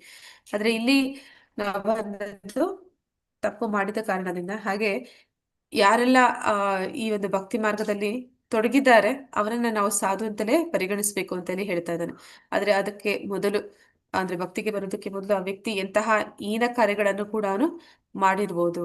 ಆದ್ರೆ ಯಾವಾಗ ಅವನು ಭಕ್ತಿಯ ಮಾರ್ಗವನ್ನ ಆಯ್ಕೆ ಮಾಡ್ಕೊಂಡ, ಆಗ ಅವನನ್ನ ನಾವು ಸಾಧು ಅಂತಲೇ ಕಾಣಬೇಕು ಅಂತಲೇ ಹೇಳ್ತಾ ಇದ್ದಾರೆ. ಅಂದ್ರೆ ಅವನು ಹಿಂದೆ ಏನೆಲ್ಲ ಆ ಬೇಡದ ಕೆಲಸಗಳನ್ನ ಮಾಡಿದ್ದ, ಅದನ್ನ ನಾವು ಕಡೆಗಣಿಸ್ಬೇಕು ಅಂತ ಹೇಳಿ ಹೇಳ್ತಾ ಇದ್ದಾನೆ.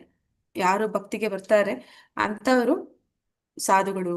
ಅದನ್ನೇ ಇಲ್ಲಿ ಭಗವಂತ ಇದು ನನ್ನ ನಿರ್ಧಾರ ಅಂತಲ್ಲಿ ಹೇಳ್ತಾ ಇದ್ದಾನೆ. ಅಂದ್ರೆ ಈಗ ಅವನು ಏನು ಆಯ್ಕೆ ಮಾಡ್ಕೊಂಡಿದ್ದಾನೆ ಆ ಮಾರ್ಗ ಅದು ಸರಿಯಾದ್ದೇ ಆಗಿದೆ ಅನ್ನೋದನ್ನಲ್ಲಿ ತಿಳಿಸ್ತಾ ಇದ್ದಾನೆ. ಹರೇ ಕೃಷ್ಣ. ಹರೇ ಕೃಷ್ಣ ಮಿತ್ರಜಿ. ಕ್ಷಿಪ್ರಂ ಭವತಿ ಧರ್ಮಾತ್ಮ ಶಶ್ವಚ್ಛಾಂತಿ ನಿಗಚ್ಚತಿ ಕೌಂತೆಯ ಪ್ರತಿಜಾನೀಹಿ ನ ಮೇ ಭಕ್ತ ಪ್ರಣಶ್ಯತಿ. ಅನುವಾದ: ಕುಂತಿಯ ಮಗನಾದ ಅರ್ಜುನನೇ, ಅವನು ಶೀಘ್ರವಾಗಿ ಧರ್ಮಾತ್ಮನಾಗುತ್ತಾನೆ ಮತ್ತು ಶಾಶ್ವತ ಶಾಂತಿಯನ್ನು ಪಡೆಯುತ್ತಾನೆ. ನನ್ನ ಭಕ್ತನು ಎಂದು ನಾಶವಾಗುವುದಿಲ್ಲ ಎಂದು ಧೈರ್ಯವಾಗಿ ಘೋಷಿಸು. ಹರೇ ಕೃಷ್ಣ ಮತ್ತು ಧನ್ಯವಾದಗಳು. ಧನ್ಯವಾದಗಳು ಮಾತಾಜಿ. ಅಂದ್ರೆ ಈ ಒಂದು ಯಾರು ದುರಾತ್ಮ ಇದ್ದ, ಅಂದ್ರೆ ಯಾರು ಬೇಡದ ಕೆಲಸಗಳನ್ನ ಮಾಡ್ತಾ ಇದ್ದ, ಅವನು ಯಾವಾಗ ಭಕ್ತಿ ಮಾರ್ಗವನ್ನ ಆಯ್ಕೆ ಮಾಡ್ಕೊಂಡ ಅಂತವನನ್ನ ಸಾಧು ಅಂತ ಪರಿಗಣಿಸಿ ಅಂತ ಹೇಳಿದ್ರು. ಈಗ ಏನಂತ ಹೇಳ್ತಾ ಇದ್ದಾನೆ ಭಗವಂತ, ಆ ಒಂದು ಭಕ್ತಿಯ ಮಾರ್ಗದಲ್ಲಿ ಅವನು ಮುಂದುವರೆದು ಅತಿ ಶೀಘ್ರವಾಗಿ ಅವನು ಧರ್ಮಾತ್ಮನಾಗ್ತಾನೆ. ಅಂದ್ರೆ ಅವನ ಒಂದು ಎಲ್ಲ ಬೇಡದ ಗುಣಗಳು ಏನಿತ್ತು ಅದೆಲ್ಲ ಪರಿಪೂರ್ಣವಾಗಿ ಹೋಗಿ ಅವನು ಸಾಧುವಾಗಿದ್ದಾನೆ ಅಂತ ಹೇಳಿ ಹೇಳ್ತಾ ಇದ್ದಾರೆ. ಮತ್ತೆ ಅವನು ಮುಂದೆ ಏನಾಗುತ್ತೆ, ಅವನಿಗೆ ಆ ಒಂದು ಶಾಶ್ವತ ಶಾಂತಿಯನ್ನು ಅವನು ಪಡಿತಾನೆ. ಮತ್ತೆ ಇಲ್ಲಿ ಅರ್ಜುನನಿಗೆ ಭಗವಂತ ಹೇಳ್ತಾ ಇದ್ದಾನೆ, ಘೋಷಿಸು. ಏನಂತ ಘೋಷಿಸು? ನನ್ನ ಭಕ್ತರಿಗೆ ಎಂದು ಅವ್ರು ನಾಶ ಆಗೋದಿಲ್ಲ ಅಂತ ಹೇಳಿ ಘೋಷಿಸು ಅಂತ ಹೇಳಿ ಭಗವಂತ ಅವನಿಗೆ ಹೇಳ್ತಾ ಇದ್ದಾನೆ. ಅಂದ್ರೆ ಒಂದು ವೇಳೆ ಭಗವಂತ ಅವನು ತನ್ನ ಮಾತನ್ನ ತಾನು ಯಾವತ್ತಾದ್ರೂ ಅವನು ಮುರಿಬಹುದು. ಅಂದ್ರೆ ನಾವು ನೋಡ್ತೀವಿ, ಭೀಷ್ಮಾಚಾರ್ಯರು ಅಂದ್ರೆ ಕುರುಕ್ಷೇತ್ರದಲ್ಲಿ ಕೃಷ್ಣ ಹೇಳಿರ್ತಾನೆ, ನಾನು ಯುದ್ಧ ಮಾಡೋದಿಲ್ಲ ಅಂತ. ಆದ್ರೆ ಭೀಷ್ಮಾಚಾರ್ಯರ ಒತ್ತಾಯದ ಮೇರೆಗೆ ಅವನು ಏನಂತ ಹೇಳ್ತಾರೆ, ಚಕ್ರಾಂಗಪಾಣಿ ಅಂತ, ಅಂದ್ರೆ ಒಂದು ರಥದ ಚಕ್ರವನ್ನ ಎತ್ತು ಯುದ್ಧಕ್ಕೆ ಹೋಗ್ತಾನೆ. ಹಾಗೆ ಭಗವಂತ ತಾನು ಹೇಳಿದ ಮಾತನ್ನ ತಾನು ಮುರಿಬಹುದು, ಆದ್ರೆ ತನ್ನ ಭಕ್ತರ ಮಾತು ಅದನ್ನ ಯಾವತ್ತೂ ಸುಳ್ಳಾಗೋದಕ್ಕೆ ಬಿಡೋದಿಲ್ಲ. ಹಾಗೆ ಇಲ್ಲಿ ಸ್ವತಃ ಅರ್ಜುನನಿಗೆ ಹೇಳ್ತಾ ಇದ್ದಾನೆ, ನೀನೇ ಹೇಳು, ನೀನೇ ಘೋಷಣೆ ಮಾಡು, ನನ್ನ ಭಕ್ತರು ಯಾವತ್ತೂ ನಾಶ ಆಗೋದಿಲ್ಲ ಅಂತ. ಆದ್ರೆ ಯಾವುದೇ ಎಂಥದೇ ದುಷ್ಟ ವ್ಯಕ್ತಿ ಇದ್ರೂ ಕೂಡ ಭಗವಂತನ ಭಕ್ತಿ ಮಾಡಿದ ಅಂತಂದ್ರೆ ಅವನು ಆದಷ್ಟು ಬೇಗ ಧರ್ಮಾತ್ಮ ಆಗ್ತಾನೆ. ಮತ್ತೆ ಅವನು ಶಾಶ್ವತ ಶಾಂತಿನ ಪಡೆದು ಅವನಿಗೆ ಅಂದ್ರೆ ಭಗವಂತ ಯಾವ ರೀತಿ ರಕ್ಷಣೆ ಕೊಡ್ತಾನೆ ಅಂತಂದ್ರೆ ಆ ಭಕ್ತರಿಗೆ ನಾಶ ಅನ್ನೋದಿಲ್ಲ ಅನ್ನೋದನ್ನಲ್ಲಿ ಸ್ವತಃ ಭಗವಂತ ಅರ್ಜುನನ ಮೂಲಕ ಘೋಷಿಸ್ತಾ ಇದ್ದಾನೆ. ಹರೇ ಕೃಷ್ಣ. ಹರೇ ಕೃಷ್ಣ ಮಾತಾಜಿ. ಮಾಮೇ ಪಾರ್ಥ ವ್ಯಪಾಶ್ರಿತ್ಯ ಯೇತಿ ಸ್ಯು ಪಾಪಯೋನಯಃ ಸ್ತ್ರಿಯೋ ವೈಶ್ಯ ತಥಾ ಶೂದ್ರಾ ಸೇಪಿ ಯಾಂತಿ ಪರಾಂ ಗತಿ. ಅನುವಾದ: ಪಾರ್ಥ, ನನ್ನಲ್ಲಿ ಆಶ್ರಯ ಪಡೆಯುವವರು ಕೀಳು ಜನ್ಮದವರಾದರೂ ಸ್ತ್ರೀಯರು, ವೈಶ್ಯರು ಮತ್ತು ಶೂದ್ರರು ಪರಮಗತಿಯನ್ನು ಪಡೆಯಬಲ್ಲರು. ಹರೇ ಕೃಷ್ಣ ಮಾತಾಜಿ. ಧನ್ಯವಾದ.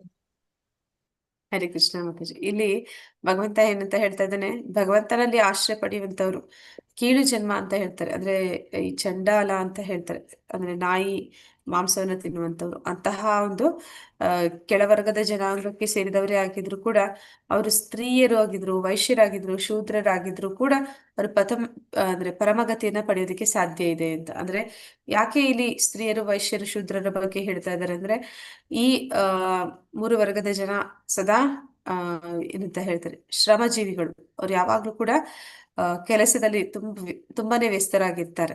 ಅಂದ್ರೆ ಸ್ತ್ರೀಯರು ಅಂತಂದ್ರೆ ನಾವು ನೋಡ್ತೀವಿ, ಅವರು ಮನೆಯಲ್ಲಿ ಅವರ ಮಕ್ಕಳು, ಅವರ ಒಂದು ಪರಿವಾರದವರು, ಅವರ ಹಿರಿಯರು ಎಲ್ಲರ ಒಂದು ಜವಾಬ್ದಾರಿ ಅವರ ಮೇಲೆ ಇರುತ್ತೆ. ಆ ಕಾರಣದಿಂದ ಅಲ್ಲಿ ಅವರು ಸ್ವಾತಂತ್ರ್ಯ ಅನ್ನುವಂಥದ್ದು ಕೂಡ ಅವ್ರಿಗೆ ಕಡಿಮೆ ಇರುತ್ತೆ. ಆದ್ರೆ ಒಂದು ಸ್ತ್ರೀ ಅವರು ಭಕ್ತಿಯಲ್ಲಿ ಬಂದ್ರು ಅಂತಂದ್ರೆ ಆ ಒಂದು ಇಡೀ ಕುಟುಂಬವನ್ನ ಅವರು ಭಕ್ತಿಯ ಮಾರ್ಗಕ್ಕೆ ತರೋದಕ್ಕೆ ಸಾಧ್ಯ ಆಗುತ್ತೆ. ಹಾಗೆ ಭಕ್ತಿ ಅನ್ನುವಂಥದ್ದು ಯಾರು ಬೇಕಾದ್ರೂ ಆಚರಣೆ ಮಾಡೋದಕ್ಕೆ ಸಾಧ್ಯ ಇದೆ.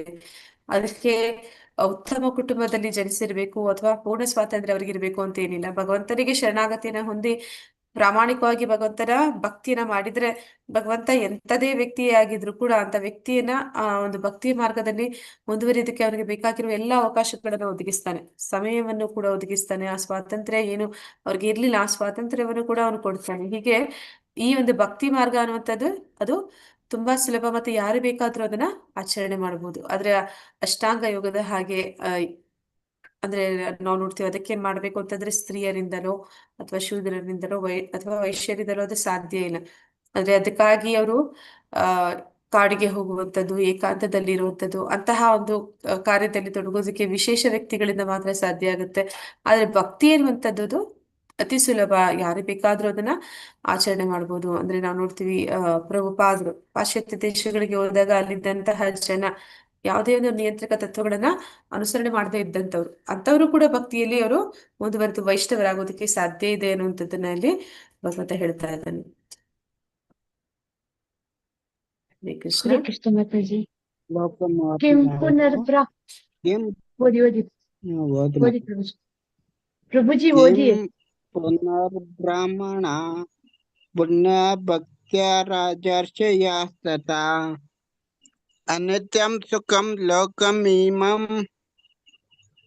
प्राप्य भजस्व मां ಧರ್ಮಾತ್ಮರಾದ ಬ್ರಾಹ್ಮಣರು, ಭಕ್ತರು ಮತ್ತು ರಾಜರ್ಷಿಗಳ ವಿಷಯದಲ್ಲಿ ಇದು ಇನ್ನಷ್ಟು ನಿಜ. ಆದುದರಿಂದ ಈ ಅಶಾಶ್ವತವಾದ ಮತ್ತು ದುಃಖದ ಲೋಕಕ್ಕೆ ಬಂದಿರುವ ನೀನು ನನ್ನ ಪ್ರೇಮಪೂರ್ವಕ ಸೇವೆಯಲ್ಲಿ ನಿರತನಾಗು. ಹರೇ ಕೃಷ್ಣ ಮಾತಾಜಿ.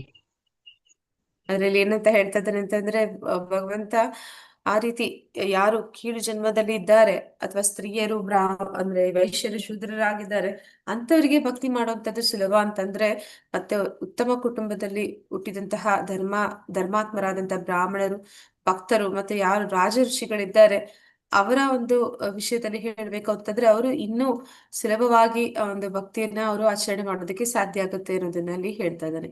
ಆ ರೀತಿ ಆಚರಣೆಯನ್ನ ಮಾಡಿದಂತಹ ಶುದ್ಧ ಭಕ್ತರು ಅವ್ರು ಏನಾಗ್ತಾರೆ, ಈ ಒಂದು ದುಃಖಾಲಯದಿಂದ ಅವರು ಕೂಡಲೇ ಬಿಡುಗಡೆನ ಹೊಂದಿ ಭಗವಂತನ ಒಂದು ಪ್ರೇಮಪೂರ್ವಕ ಸೇವೆಯಲ್ಲಿ ಸದಾ ನಿರತರಾಗೋದಕ್ಕೆ ಅವರಿಗೆ ಸುಲಭ ಸಾಧ್ಯ ಅನ್ನೋದನ್ನ ಅಲ್ಲಿ ಭಗವಂತ ಹೇಳ್ತಾ ಇದ್ದಾನೆ.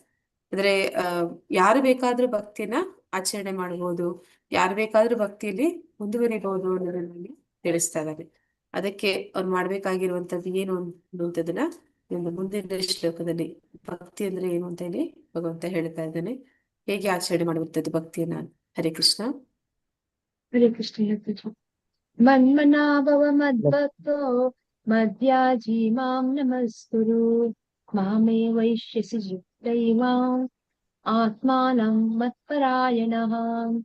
ಅನುವಾದ: ಸದಾ ನನ್ನನ್ನು ಚಿಂತಿಸುವುದರಲ್ಲಿ ಮನಸ್ಸನ್ನು ತೊಡಗಿಸು, ನನ್ನ ಭಕ್ತನಾಗು, ನನಗೆ ನಮಸ್ಕಾರ ಮಾಡು ಮತ್ತು ನನ್ನನ್ನು ಪೂಜಿಸು.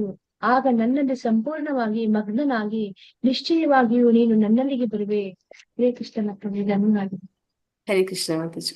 ಅಂದ್ರೆ ಇಲ್ಲಿ ನಾವು ನೋಡ್ತೀವಿ ಇಸ್ಕಾನ್ ನಲ್ಲಿ ಭಕ್ತಿ ಅಂತಂದ್ರೆ ಯಾವ ರೀತಿ ಭಕ್ತಿ ಮಾಡುವಂಥದ್ದು.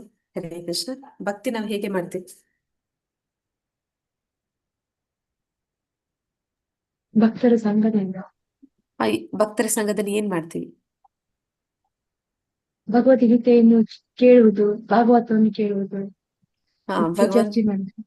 ಭಗವಂತನನ್ನ ಸದಾ ಚಿಂತಿಸುವುದು ಮತ್ತೆ ಮನಸ್ಸನ್ನ ಅವನಲ್ಲಿ ತೊಡಗಿಸೋದು ಅಂತಂದ್ರೆ ಭಗವಂತನ ನಾಮರೂಪ ಗುಣಲೀಲೆಗಳನ್ನ ಕುರಿತು ಶ್ರವಣ ಕೀರ್ತನೆ ಮಾಡುವಂಥದ್ದು, ಮತ್ತೆ ಭಗವಂತನ ಹರಿನಾಮ ಸಂಕೀರ್ತನೆ ಮಾಡುವಂಥದ್ದು. ಈ ಮೂಲಕ ನಾವು ಮನಸ್ಸನ್ನ ಸದಾ ಭಗವಂತನ ಒಂದು ಚಿಂತನೆಯಲ್ಲಿ ತೊಡಗಿಸೋದಕ್ಕೆ ಸಾಧ್ಯ ಆಗುತ್ತೆ. ಆ ಮೂಲಕ ನಾವು ಭಕ್ತರಾಗೋದಕ್ಕೆ ಸಾಧ್ಯ ಇದೆ. ಯಾರು ಭಕ್ತರಾಗ್ತಾರೆ ಅವರು ಭಗವಂತನಿಗೆ ಶರಣಾಗತಿಯನ್ನು ಹೊಂದ್ತಾರೆ. ನಾವು ಪ್ರತಿದಿನ 4:15 ಭಗವಂತನ ಒಂದು ಆರತಿಯಲ್ಲಿ ಪಾಲ್ಗೊಳ್ಳುವಾಗ ಅವನಿಗೆ ನಮಸ್ಕಾರ ಮಾಡುವಂಥದ್ದು, ಅವನನ್ನ ಪೂಜಿಸುವಂಥದ್ದು, ಹೀಗೆ ಭಗವಂತ ಹೇಳ್ತಾ ಇದ್ದಾನೆ ಇದೆಲ್ಲವನ್ನು ನೀನು ಮಾಡು, ನನ್ನ ಕುರಿತು ಇದನ್ನ ಮಾಡುವಂತ ಇಲ್ಲಿ ಹೇಳ್ತಾ ಇದ್ದಾನೆ. ಅದನ್ನು ಮಾಡೋದ್ರಿಂದ ಭಗವಂತನಿಗೆ ಏನಾದ್ರೂ ಲಾಭ ಇದೆಯಾ? ಭಗವಂತನಿಗೆ ಏನಾದ್ರೂ ಆಗ್ಬೇಕಾಗಿದ್ಯಾ ಅವನ ಚಿಂತನೆ ಮಾಡೋದ್ರಿಂದ, ಅವನಿಗೆ ನಮಸ್ಕಾರ? ಮತ್ತೆ ಯಾರಿಗೋಸ್ಕರ ಭಗವಂತ ಇದನ್ನ ಹೇಳ್ತಾ ಇದ್ದಾನೆ? ಭಕ್ತರಿಗಾಗಿ ಹೇಳ್ತಾ ಇದ್ದಾನೆ. ನಮಗಾಗಿ, ನಮ್ಮ ಒಂದು ಸದ್ಗತಿಗಾಗಿ ಭಗವಂತ ಇಲ್ಲಿ ಬದ್ಧ ಜೀವಿಗಳು ನಮ್ಮಂತ ಭಕ್ತ. ಮಾತಾಜಿ. ಅಂದ್ರೆ ಇಲ್ಲಿ ಆ ರೀತಿ ಮಾಡೋದ್ರಿಂದ ಅರ್ಜುನನ ಹಾಗೆ ಅವನ ಶುದ್ಧ ಭಕ್ತರು ಅಥವಾ ಅವನ ಯಾರು ಭಕ್ತಿಯಲ್ಲಿ ತೊಡಗಿದ್ದಾರೆ ಅಂತವರನ್ನ ಭಗವಂತ ಈ ಭವಸಾಗರದಿಂದ ಬಿಡುಗಡೆ ಮಾಡಿ ಅವರನ್ನ ತನ್ನತ್ರ ಕರ್ಕೊಳ್ಳೋದಕ್ಕಾಗಿ ಈ ಒಂದು ರಹಸ್ಯ ಜ್ಞಾನವನ್ನ ಇಲ್ಲಿ ನಮ್ಗೆಲ್ಲರಿಗೂ ತಿಳಿಸ್ತಾ ಇದ್ದಾನೆ. ಇದನ್ನ ಇಲ್ಲಿ ರಹಸ್ಯ ಜ್ಞಾನ ಅಂತಾನು ಹೇಳ್ತಾ ಇದ್ದಾನೆ. ಈ ಜ್ಞಾನವನ್ನ ಭಗವಂತ ಅರ್ಜುನನಿಗೆ ಕೊಡ್ತಾ ಇದ್ದಾನೆ. ಆ ಮೂಲಕ ಯಾರೆಲ್ಲ ಭಗವಂತನ ಈ ಭಗವದ್ಗೀತೆಯನ್ನ ಅಧ್ಯಯನ ಮಾಡ್ತಾ ಇದ್ದಾರೆ ಅವ್ರಿಗೂ ಕೂಡ ತಿಳಿಸ್ತಾ ಇದ್ದಾನೆ.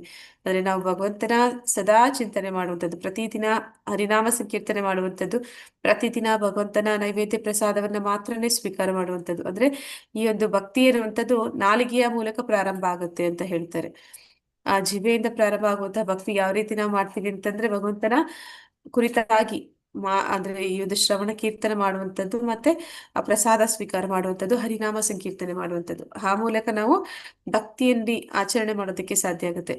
ಆ ರೀತಿ ಮಾಡೋದ್ರಿಂದ ಏನ್ ಮಾಡ್ತೀವಿ, ಭಗವಂತನಿಗೆ ಶರಣಾಗತಿಯನ್ನ ಹೊಂದುತ್ತೀವಿ.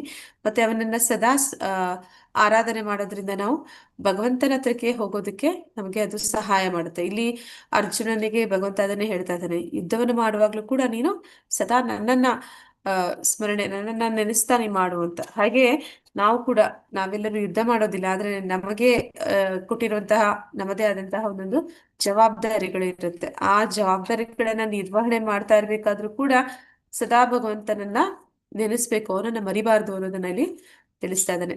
ಆ ರೀತಿ ಯಾರು ಜೀವನವನ್ನ ಮಾಡ್ತಾರೆ ಅಂತವರು ಆ ಒಂದು ಅಂತ್ಯಕಾಲದಲ್ಲಿ ಭಗವಂತನನ್ನ ಸ್ಮರಣೆ ಮಾಡೋದಕ್ಕೆ ಅವ್ರಿಗೆ ಸಾಧ್ಯ ಆಗುತ್ತೆ. ಅಂತ್ಯಕಾಲದಲ್ಲಿ ಭಗವಂತನ ಸ್ಮರಣೆ ಮಾಡುವಂತವ್ರು ನೀವು ಮೊನ್ನೆಯ ಒಂದು ಕ್ಲಾಸಲ್ಲಿ ಕೇಳಿದ್ದೀರಿ.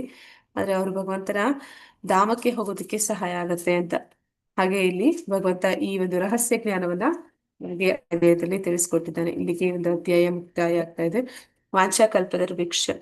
ವಾಂಛಾಕಲ್ಪತರುಭ್ಯಶ್ಚ ಕೃಪಾ ಸಿಂಧುಭ್ಯ ಏವ ಚ ಪತಿತನಾಂ ಪಾವನೇಭ್ಯೋ ವೈಷ್ಣವೇಭ್ಯೋ ನಮೋ ನಮಃ. ಅನಂತಕೋಟಿ ವೈಷ್ಣವೃಂದಕ್ಕೆ ಜೈ. ನಮಾಚಾರಿ ಹರಿದಾಸ್ ಠಾಕೂರ್ ಕಿ ಜೈ.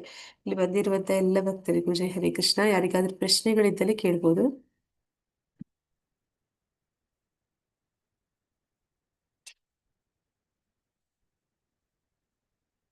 ಹರೇ ಕೃಷ್ಣ.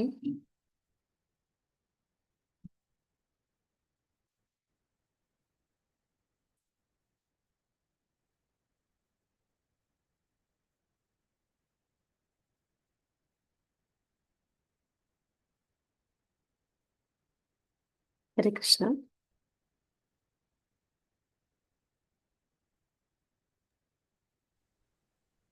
ಹರೇ ಕೃಷ್ಣ ಮಾತಾಡಿ. ಧನ್ಯವಾದಗಳು. ಧನ್ಯವಾದಗಳು ಮಾತಾಜಿ. ಹರೇ ಕೃಷ್ಣ. ಧನ್ಯವಾದಗಳು. ಓಕೆ, ಯಾರಿಗೂ ಪ್ರಶ್ನೆಗಳಿಲ್ಲ ಅಂದ್ರೆ ನಾನು ಇಲ್ಲಿಂದ ಎಕ್ಸಿಟ್ ಆಗ್ತೇನೆ.